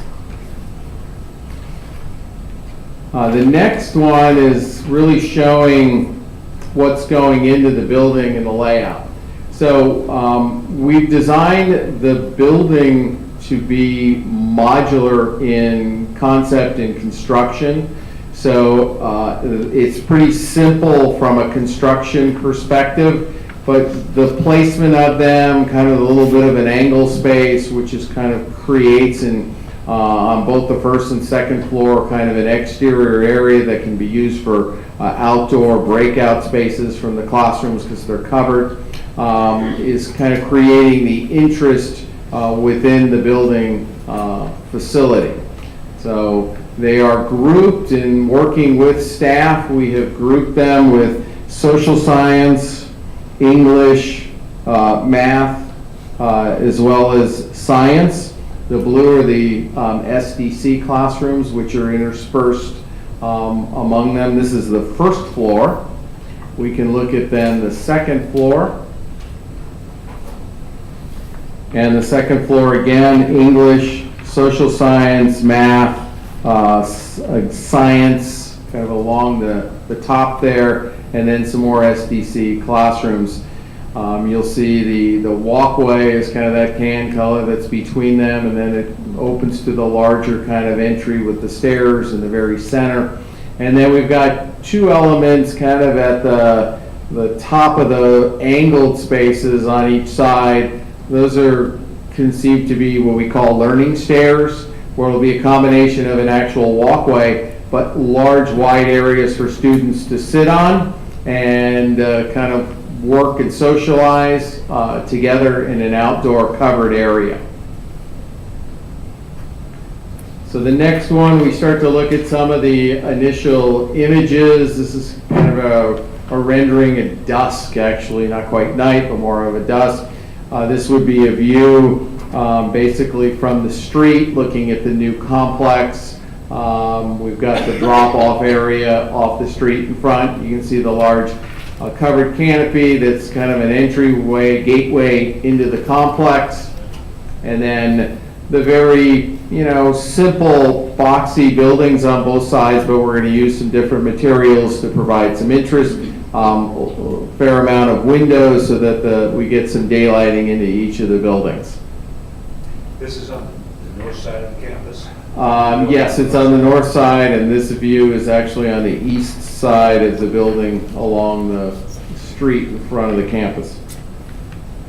So the next one, this is looking from the northeast corner of the site, looking back toward it. There'll be a new driveway along the north side that will go back into what will be the staff parking lot. We're kind of showing the fencing there and the gate that's going to close that area off. There'll also be a little bit of parking along that north side as well, all for staff, and then looking down to the south. The next view is looking from probably the kind of the north side of the existing buildings into the courtyard area. You can see the stairwell on the right side that interconnects between the two floors. On that wing, it's similarly on the west wing as well.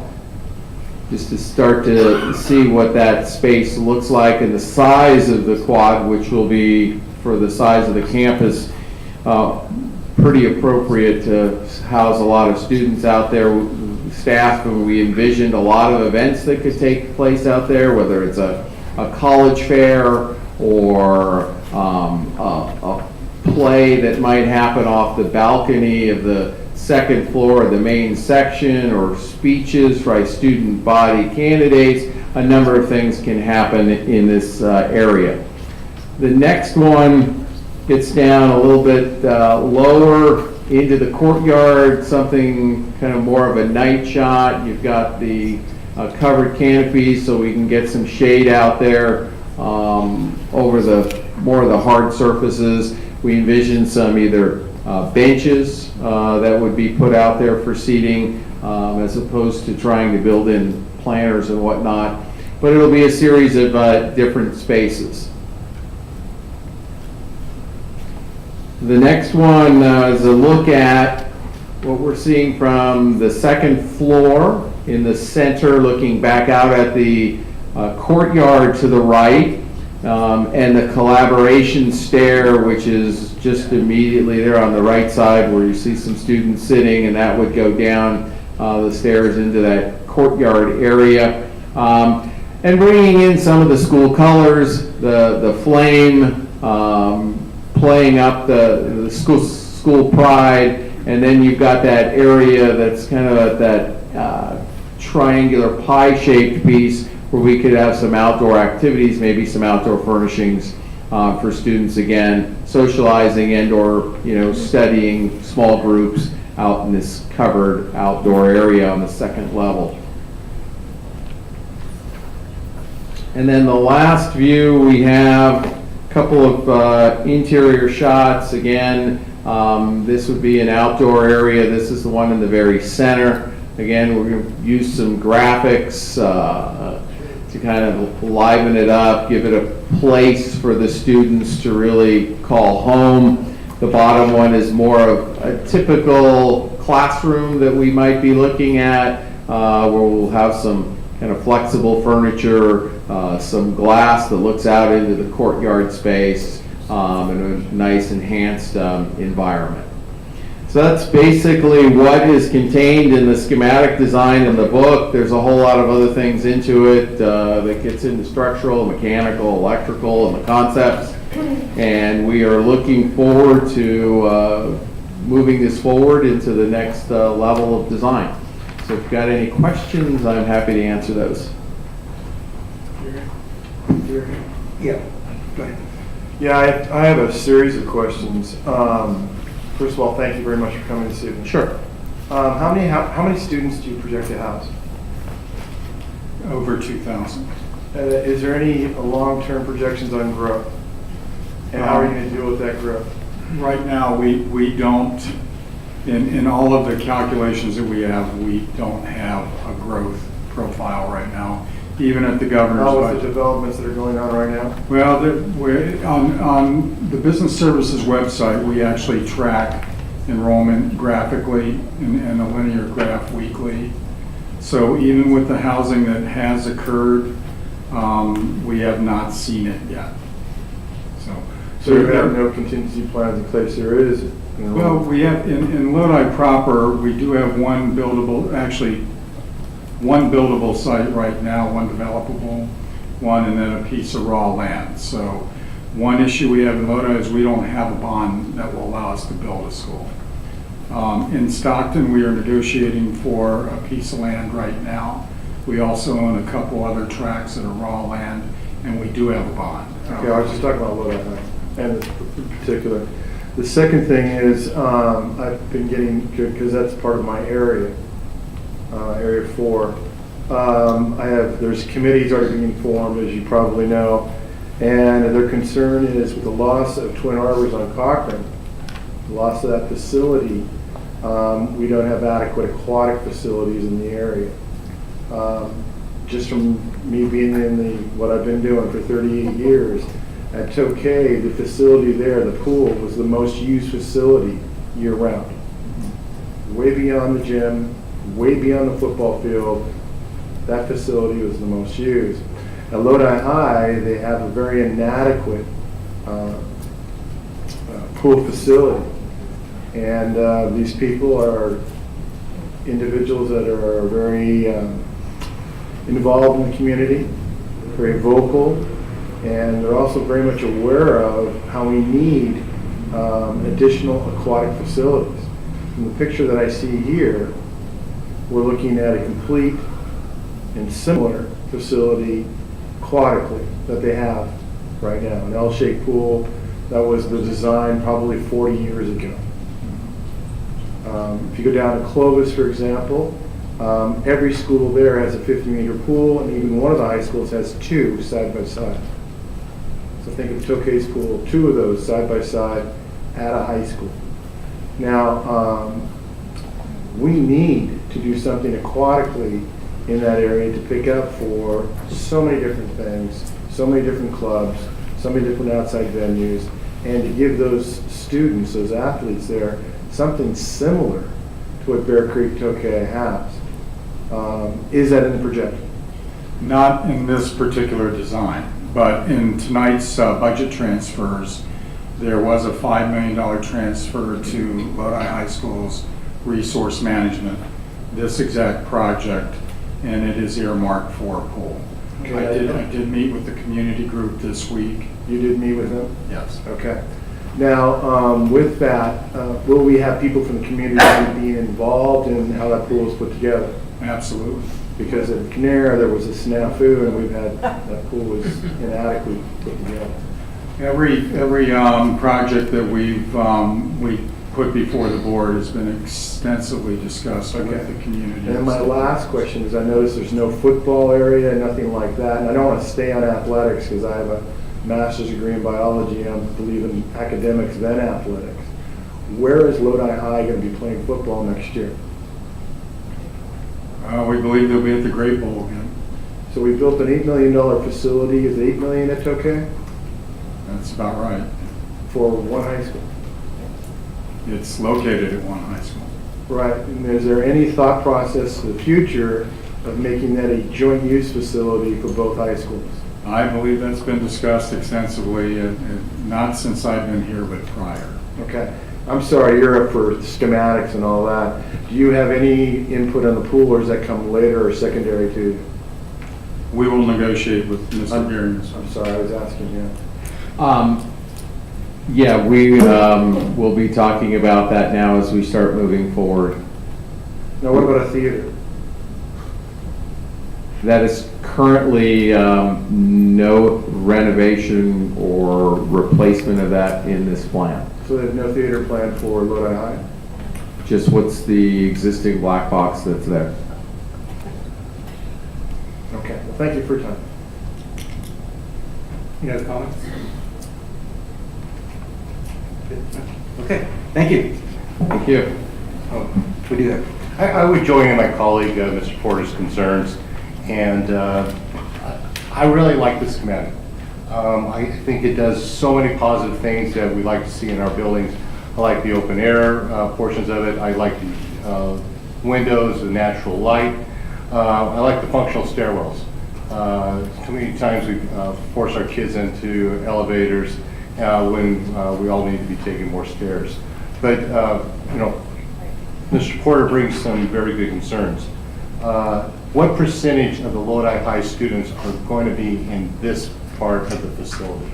Is it 100% or 90% or thereabouts? Or I'm sorry, Mr. what percentage of the Lodi High students are going to be on this part of the facility? That's 68 classrooms, close to 90%. So if we go to the next page, the old campus that's left in the middle, well, what will that be?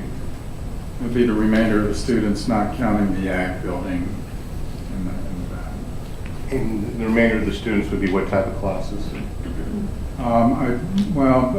We'll leave that up to the site at the end of the day, but I believe the ag will be out in the FAR building. Talk right now, if the building can be completed with 68 classrooms, and special ed will move into the new structure. If not, it'll stay. But Mr. Lofsted and his staff are currently discussing that. And part of the old area, the gray area in the middle, that's where the administration is that correct? That's correct. So administration will stay in the... That's the current plan. With the current plan. One of the things that I thought about when I was saying this is we could, because we're compacting the classrooms into a smaller area of the campus, what if we use 3-story buildings in certain areas? Would that give us possibilities for more students in the new facility and growth for the future? I think it most definitely would. It would change the nature of the design, and then there are also code or DSA requirements for that type of building. In my experience, I only know of one 3-story building. Where's the science buildings going to be located? I'm sorry, where's the science buildings going to be located? They'll be in the new building. The new facility? Yes, sir. Okay. So with 3-story buildings then creates a whole another level of code and engineering and Correct, yes. Once you get beyond two-story, the third story starts to get into some additional code requirements. The buildings actually start to get fairly expensive. We don't want to go there. Probably not, especially because, you are kind of tucked into a residential neighborhood. The scale of it might be just a little bit too much for the neighborhood. Got you. If we go back to the previous slide, across the top and in the smaller schematic, one of the things I always thought was one of the worst designs of Lodi High is the fact that you have the long alleyway to get to M&O and then get to the pool in the back. It seems like in some ways we're duplicating that again with the long alleyway for the school staff parking lot. Wouldn't that be a lead if we moved the campus to the west and put the parking lot next to the street?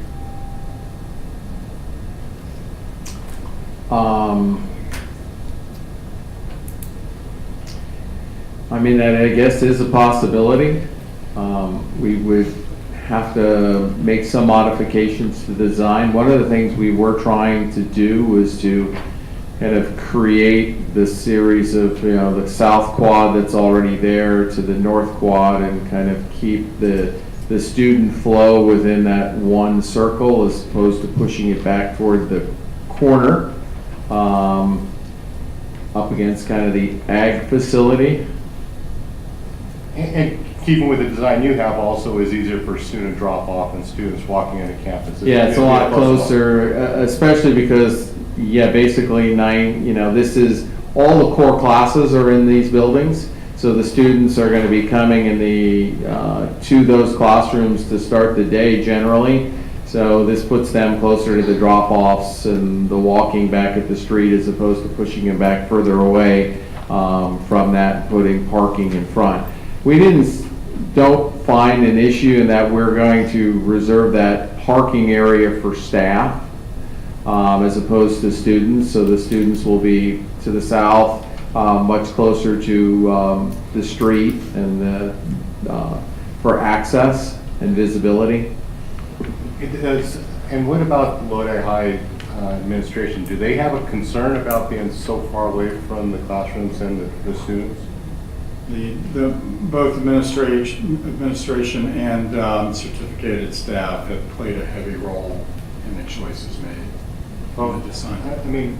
If we look on this, the administration is the farthest building from where the new classrooms would be. Even if we went to this elective classroom that's below the staff lot and into the west, if they were moving there, at least they would seem now to be in this more towards the center of the campus and be more involved. I think it's logical, but this reflects, I would say, the bulk, if not all, of staff preference as it appears. Mr. President, you have a comment from student rep? Oh, yeah. Yes, I just have a question. So with our fence, how is that going to work with going into the parking lot? Is it still going to remain the same and then we're just going to build around it, or how are we going to work around the fence?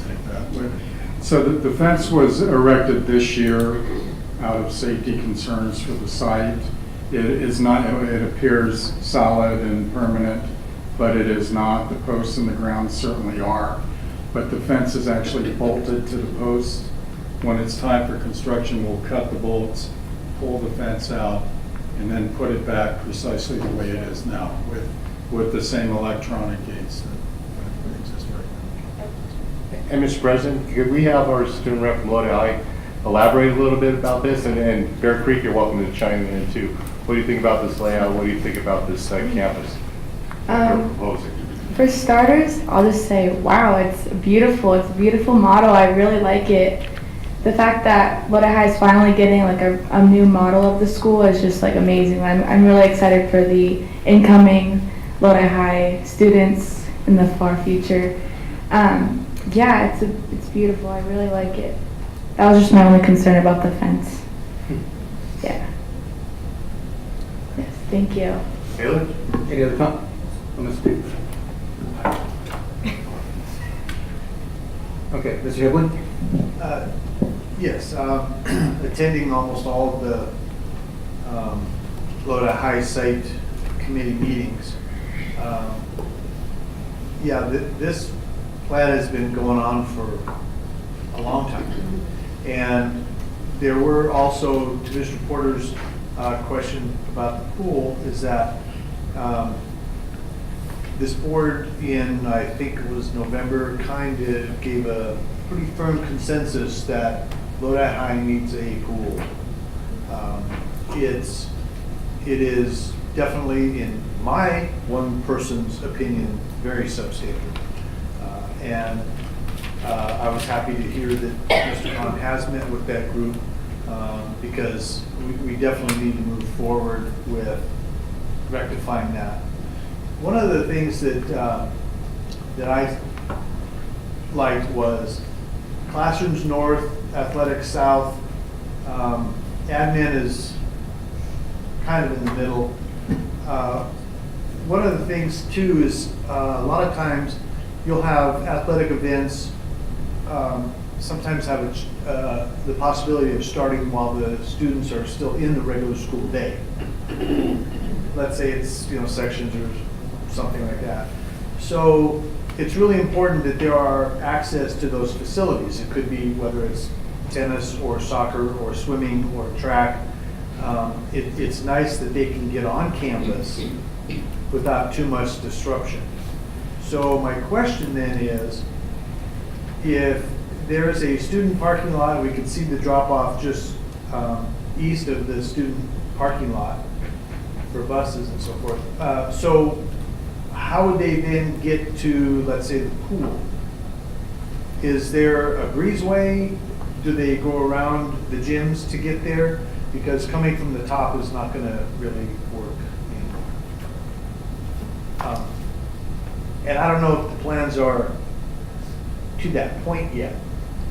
I think that especially given now the evolution of bringing a new pool in, that is going to be a new discussion. That we will have to look at the logistics of how all that's going to work and to get there. If I may add about the student parking lot, this was one of the site's primary requirements.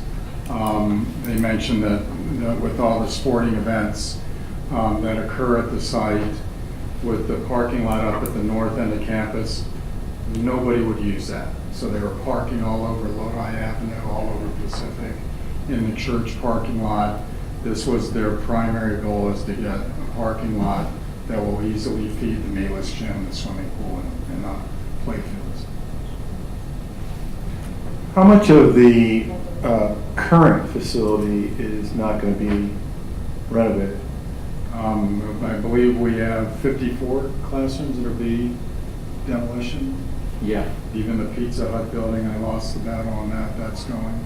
No, but I'm saying how much is not going to be renovated? Just the portion that you see here remaining in the The plans. portion in gray that I'm circling on my little computer here. Yeah, so there's a wing at the very north, which is kind of electives, art, CTE type of spaces.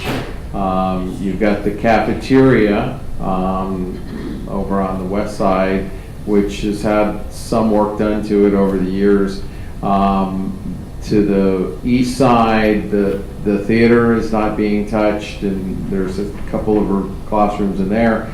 And then basically the admin and the library spaces to the south, as well as the locker rooms, gyms are not being touched. But the locker rooms are not going to be improved there? If I could address the locker rooms, well, we certainly, we just have permission to actually house the money in the pool resource management code, but our discussions and the thought on the locker rooms is they've got to go. Yeah, I mean, has anybody been in those? I've been in those locker rooms. They are antiquated at best. Last week I was in. So I'm asking you again, what percentage is being renovated and what's not? Well, I don't know the exact percentage, Mr. Porter. Looking at the map, I'd say 30% is not going to be renovated. probably 60 to roughly 60% is going to be completely demolished. So And now the admin, pool- cafeteria, theater, and quote, right now, locker rooms are not gonna change? And what about bathrooms for the new Milos building? I may not have communicated it clearly, but I think the locker rooms are going to go. I just don't have the design right Okay, now. what about bathrooms for Milos? Have we looked at that at all? What we are thinking right now in terms of the locker room, bathroom, and food concession platform, it will go between the tennis courts and where the pool is now. That will serve the soccer fields in the west end of the pool. Thank you. To me, the theater should be condemned. I don't understand why you don't touch that theater if we have such a beautiful facility here, and then we have a theater that's, I mean, second class, third class. I don't understand that. I mean, we have performing arts, and I'm sure the Lodi students use that theater quite a bit, and you have functions that are there, and the public sees it. I don't understand why that is not being renovated or improved. We'd be happy to build anything the board wishes us to build. Why didn't you have it in Measure U, I the don't- concept of it, to have that improved? As a possible third stage or third phase project, I'm sure, but in the upcoming report, the board's also going to see that as designed right now, just as designed, the current estimates put this project $13 million over the board's budget. So we have quite a bit of work to do.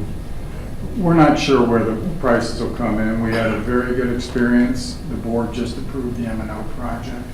That's where the capital for Lodi High's pool came from. It's a tough environment, I'm told, but so far our experience has been good. I can't even project a price right now because I'm told it's $1 million a classroom in the Bay Area, but Central Valley schools are building them for $300 to $350. So we won't know until we actually have prices returned to us from the market, but you know, I don't believe this entire project will cost $75 million. And it's just a guess, but that's what I believe. I tend to agree with Mr. Nava. I was a little surprised that there really isn't any attention to the theater. It is pretty crappy.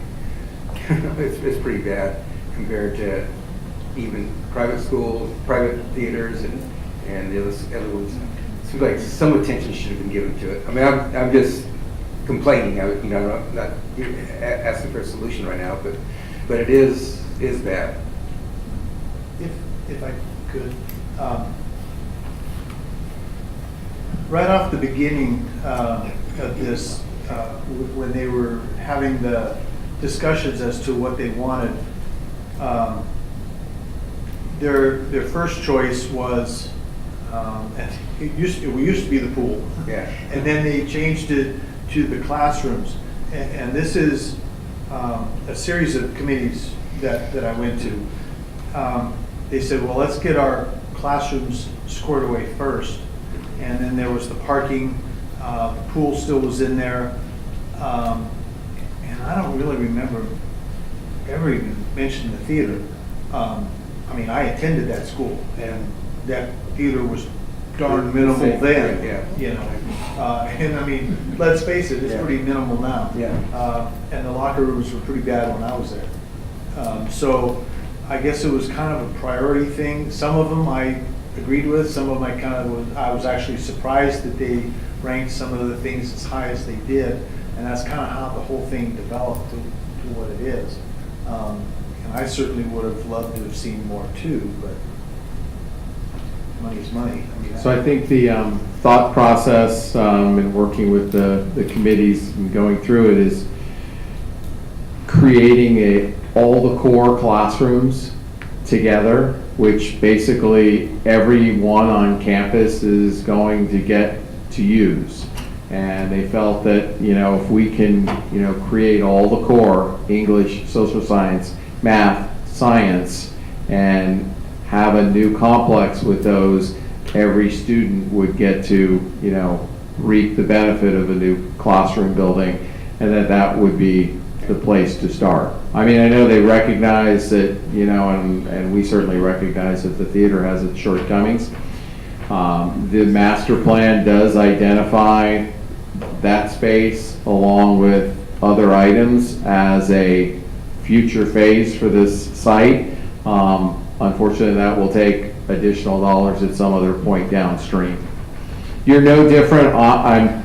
We do this for a lot of school districts. This is no different than what we go through, in that you have a school that's old, built in the 60s.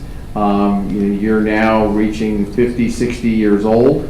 It's really time to move on from a lot of those facilities, but to turn around and replace the entire thing in one shot is a very, very expensive proposition. So you pick the items that are the hot, big items to do, and hope over time the money is available that you can do in phases. So even if it takes 20 years, at least now you don't have an 80-year-old school, but you have a 20-year-old school. So. Okay, thank you very much. Sure. I think we're good. Public comment? Oh, okay. Public comment?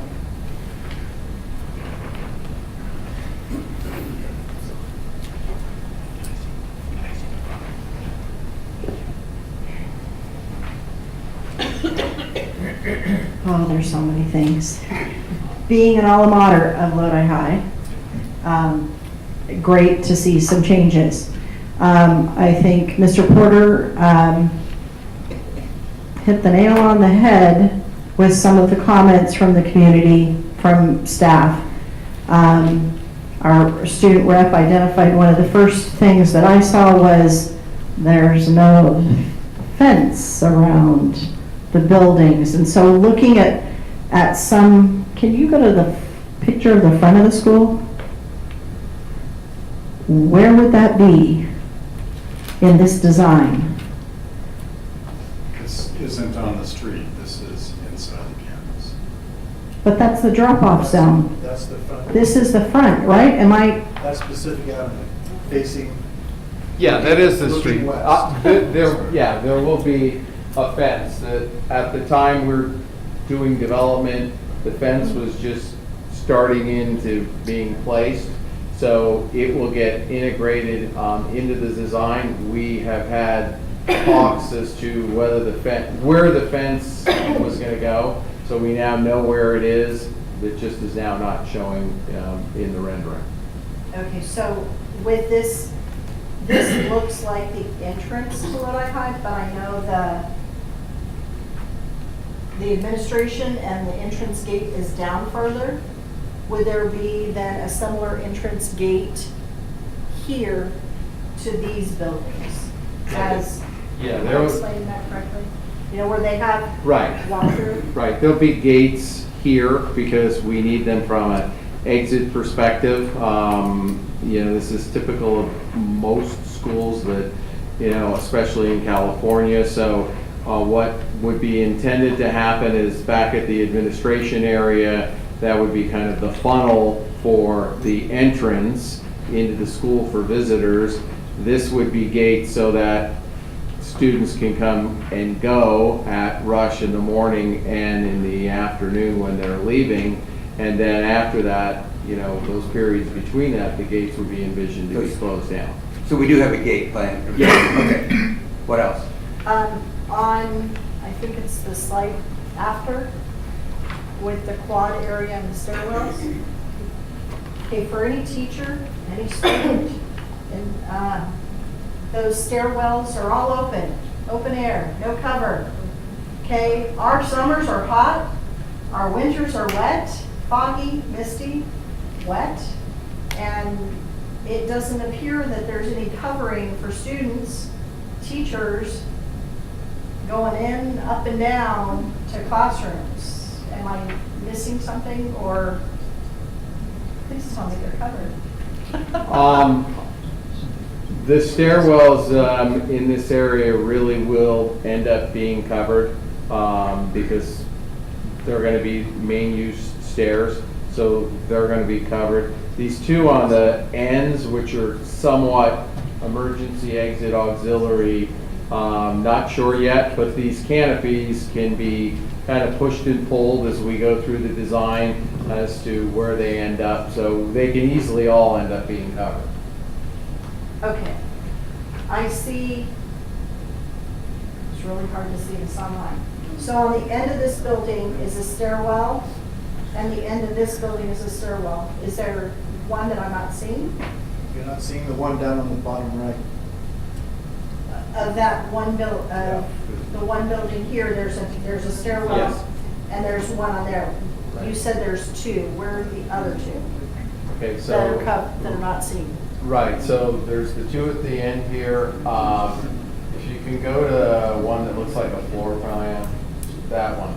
Okay, so in the very center, at the top, there's two little nodes that stick out into that white spot there. Those are stairs that go into that center area. Then off at the top of each of these triangular pie-shaped pieces is the learning stair and the regular stair on each side. So where they can't work? Yeah, right there. Right there is a stairwell. Correct. It's a stairwell and the learning stair. And at the very bottom on each side is, right there, yeah, is another set of stairs. So there's 2, 4, 6 sets of stairs. There's a lot of classrooms upstairs we needed for exiting and to move that number of students. Well, I just can't imagine being a teacher, lugging my cart. Well, I'm curious about ADA. Right, there's 2 elevators. But they're only on that other building, which doesn't have a walkway to connect. No, That was, they are all connected. The second I thought floor you is said all they- connected. No, if you go to the second floor plan, which is the next sheet, all of those kind of tan spaces is the walkway that connects on the Okay. second floor. I'm sorry, I thought I That's heard you say okay. they were separate buildings, not Well, connected. yeah, technically they're separate buildings connected with a walkway. They're modular buildings. Okay, so they are connected on the second floor. Correct. By 2 elevators on each side. I'm sorry, So we. I misunderstood what you said. No, it's okay. So the elevators are kind of centralized, so you can come up and each side within a reasonable walk. Okay.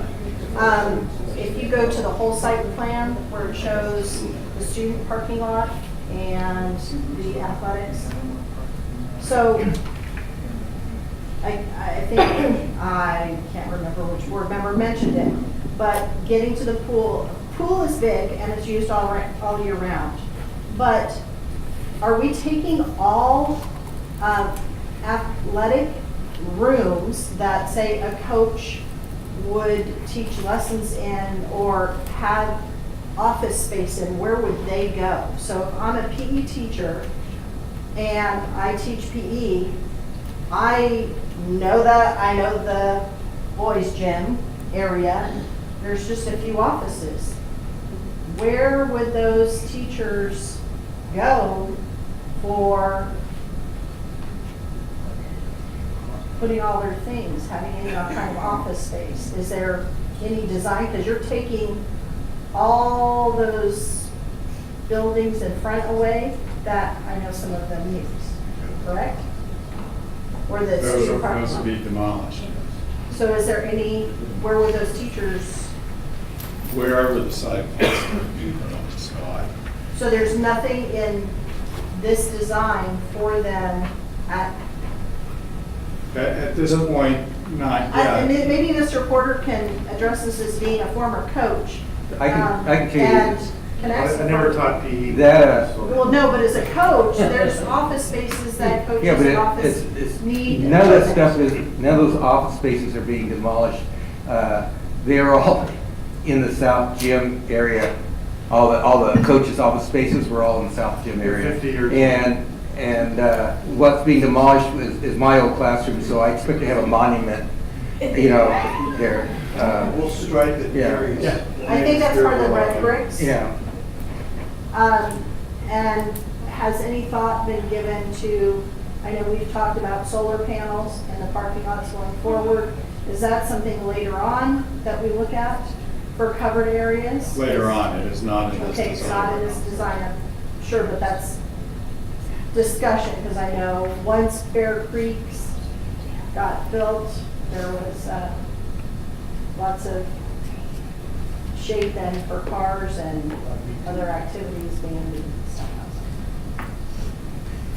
Anywhere there's electrical wire, it will be designed to accommodate solar.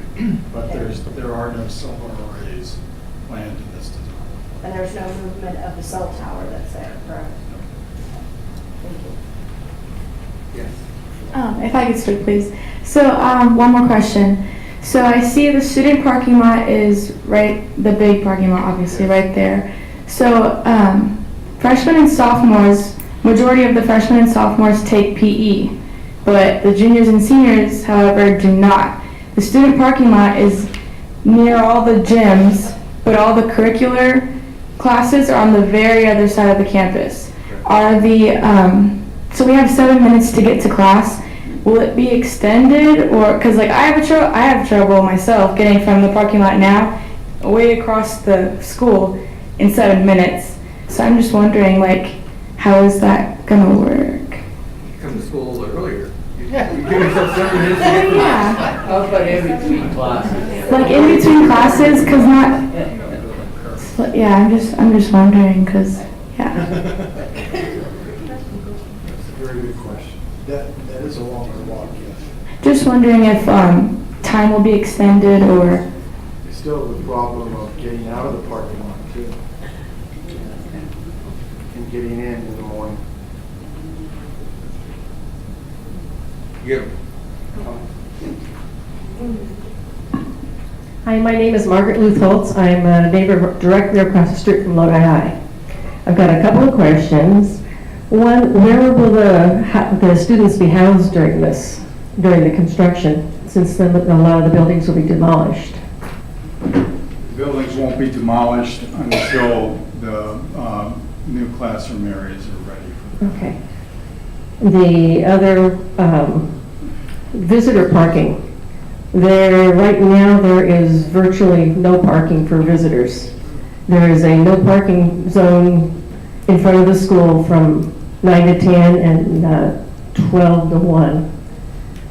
Is there consideration for visitor parking? I believe there'll be space in the front parking lot, in the student parking lot. And the other, has anyone been here at dismissal and, because it is a zoo out there. Zoo is beautiful. Yeah, we've lived there for. Well, one thing to consider is everybody's going into the north parking lot right now. So what our discussions have led us to believe is that this more southern parking lot in front of school will allow access from Oak and then coming up Pacific off of Lodi Avenue. So it'll distribute the flow better.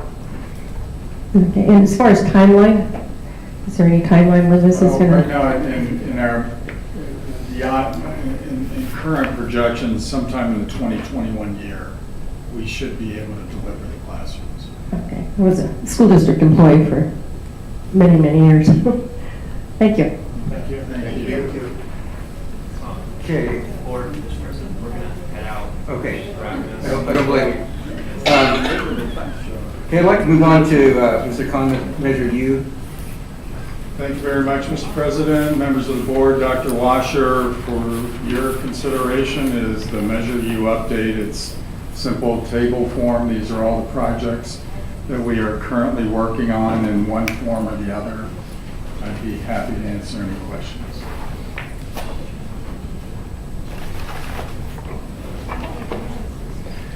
Any questions from the board? Is this all of phase one, or just kind of what's in the pipeline right now? We've sort of moved away from phase one at this point, just because we have begun to assign the various projects as they fit with construction managers. And then I think the board may recall the main goal was to get the large projects done first, that being M&O, Lodi High, Tokay High School, and Needham as well. So after that, after these top 4 projects, we really do not have a large project afterwards. They're all in range in value from roughly $10 million down to under $1 million.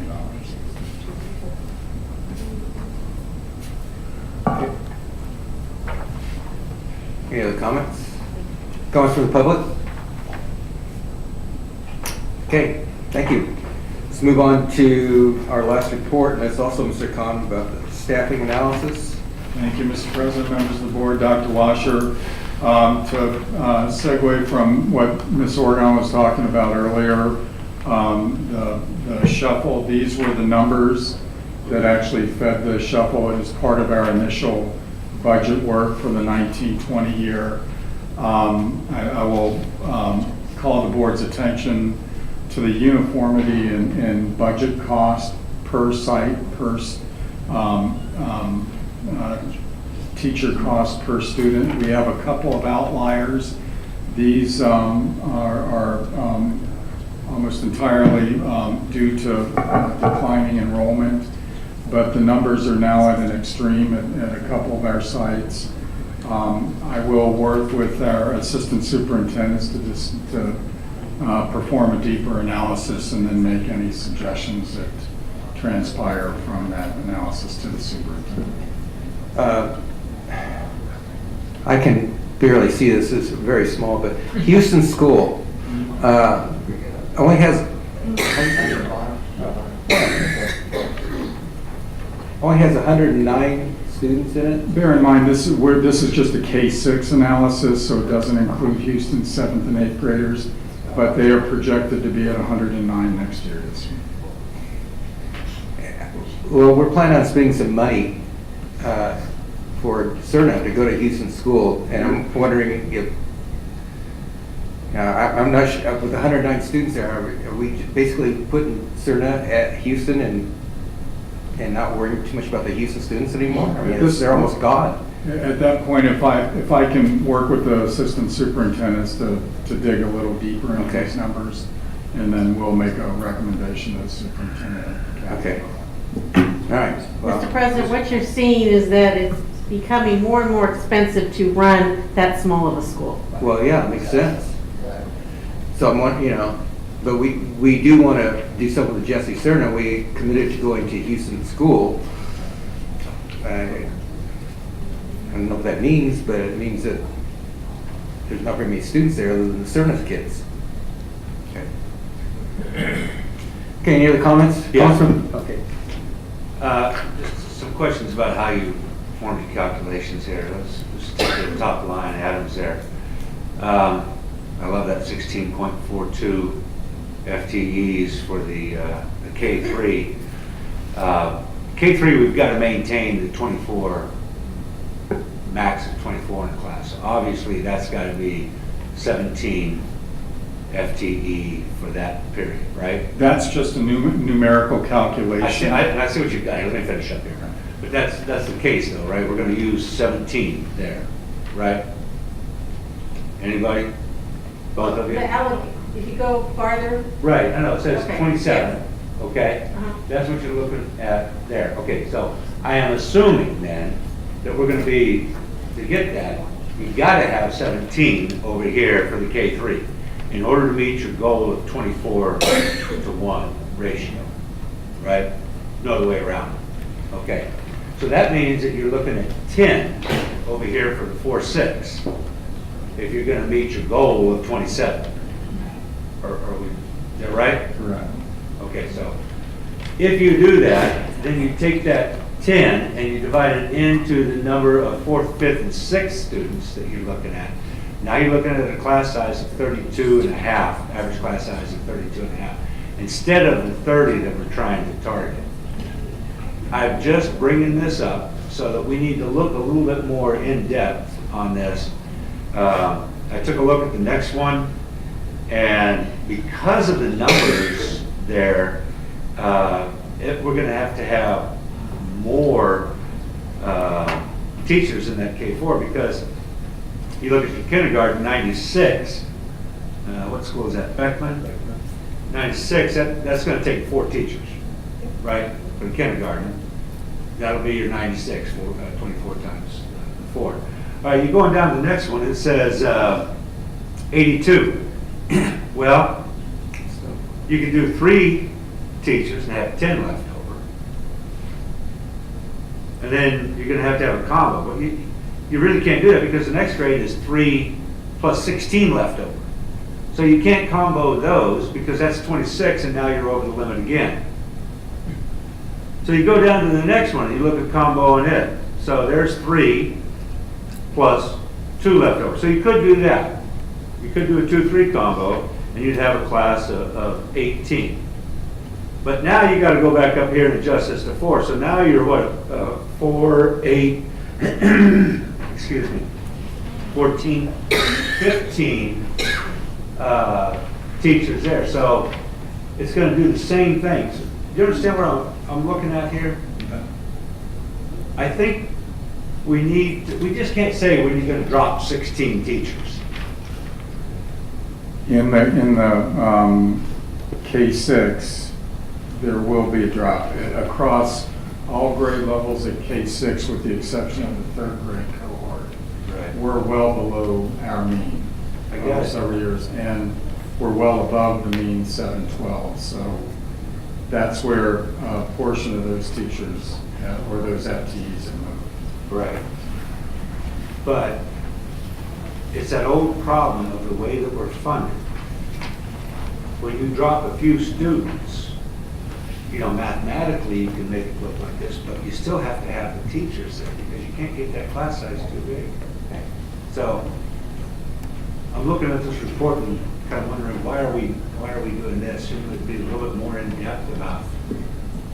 But what you're not seeing is that where those FTEs have fallen within the school. So perhaps that's the more in-depth that you're looking for. Yeah, that's exactly.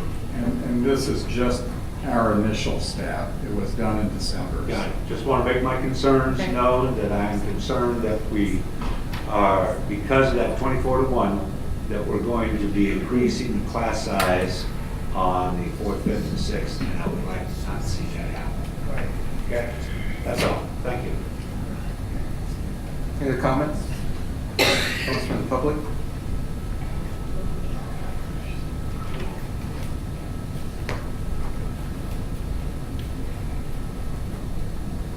I think Mr.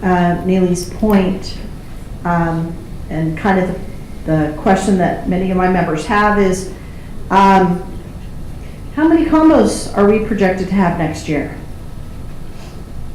And what are the number shifts in those combos? Is it 19? So it was around 30. It's quite a few less than this year, correct? What's the number? I believe it's about 30 right now. 30? 30? How many combos do we have this year? I mean, isn't it like, I thought it was like 10. 30? More than 30? I guess I'd like it, and then the numbers in those combo classes, when we look at 19 and 5 in 2 different grade levels, where do we think those 5 kids are going to go? That other grade level teacher, their partner teacher, they're going to have to platoon. 5 kids and 19 kids. So I'd like to see what the over schematics are of those combos and those number combinations, and I think that might paint a picture on those FTEs that Mr. Talkin was very poignant about pointing out those deficits that happen in combo classrooms. And that's an injustice, especially if we're looking at those combo classrooms in primary classrooms and we expect them to read by grade 3. Interventions, small groups, those are very difficult when you've got 2 grade levels in there. So I'd like to see then how many combos, and comparing the number of combos this year. I'm really shocked by the number 30, and I thought we were much lower than that this year. Mr. Condi, you through the chair. I don't know if you. I'm counting the elementary sheets right now. Any other comments on Mr. John's county? Yeah, in the meantime, let me ask a question. Is, let's say I move into the district, I've got a third grader. When is open enrollment for that third grader? To sign them up for the beginning of school, When you move into the district, you can enroll your child as no, soon as you I'm get. saying, let's say I move in July. Okay, I'm new to the district. When do I go to the school and register the kid? And then my second question is that different than kindergarten roundup sign up? Yes. So what are those two dates? Kindergarten roundup starts pretty soon. Next month, I believe, is kindergarten roundup. There's no date? Kindergarten teacher. Kindergarten roundup begins on February the 1st. Thank you. That's what I'm. Sorry. How about? I am so sorry. No, that's good. How about if you're not in kindergarten, what is the date? The week before school when the second grade. Parents can enroll their children as soon as school offices are open. Okay. I thought you had that time. Thanks, appreciate it. I counted 32, just going through real quick. Okay, then that's a misconception that we have. Thank you.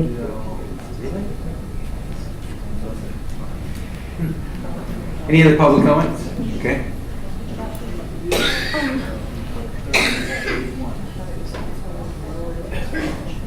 Because the graph is kind of hard to understand the details of it, is it possible for us to get a better graph so we can further look into the details? So we can make a more conscious decision on it? Yeah, you can go online, like in. It's a breakdown online? Yeah. And you can expand it once you're. That's a good question. Any other comments? If you need assistance finding that, we can tell you how to find that. Okay, thank you. Thank you. So, Mr. President, Yep. when we look at two of these schools that have the highest cost per student to teacher, per student, you come back to Houston and Victor, which are our two east side country schools that would be closest. Houston enrollment right now is at 109 and Victor is at 134. Even if you were to combine this, according to this graph, those two schools, that would take us to 245. That would still be the second smallest K through 6 in Lodi Unified. Is that correct? I believe so. So again, it's not like a broken record on this, but I thought that it would be a good plan to combine the two. And is that going to be revisited by staff? I don't know why we're going to spend $1 million on a water tank, $5 million in putting in portables, if a school, to run a school for 109 kids, that now is running our highest cost per student. And the school that's closest to us that serves the area next is running at $4,000 per student. Mr. Freitas, members of the board, at this point, we are going with board direction, which is to proceed as you have directed us to house Cerna and Houston on the same campus, but keep them as separate programs. The board did not want us to take Houston students off of the campus at this point. If you'd like us to revisit that, we certainly can bring you another option as before. Well, I'd vote. Obviously, we have a change in circumstances because these numbers are even worse than the numbers that we talked about last October. Correct. Enrollment has declined. And part of staff's responsibility is to let the board know when things do change. We don't drive the bus off the cliff when we find out that the bridge is out because it's on the map. So I, for one, believe that this desperately needs to be revisited when you look at this cost per student. So yeah, I got one. Yeah, I think it wouldn't hurt to take a look at it. That's awfully expensive. I agree with you. We can bring you additional information? Yes. Okay. And then we got 3. 3. 4. Thank you. Is that up for staff direction? Absolutely. Thank you. Deborah, do you have are you just? Oh, no, I'm sorry, I'm just looking. Okay, any other comments? I've got bold eyes. Okay, move on to board advisory. Can I do a fast comment? I've been to several of these board meetings. I'm Jen Castle, I teach at Tokay. And I know this Houston school, I know you batted this around a lot. And I know there was some concern for country schools. And I just thought it's worth pointing out that at some point the board was concerned with maintaining community places like these country schools, like Houston School. So I just wanted maybe a reminder of that. Thanks. Thank you. Mr. President? Yes. I wasn't going to say anything until the item came back, but I'll say it now just to give you an idea of the flavor that I'm thinking at the moment. Those country schools are a long way away from each other.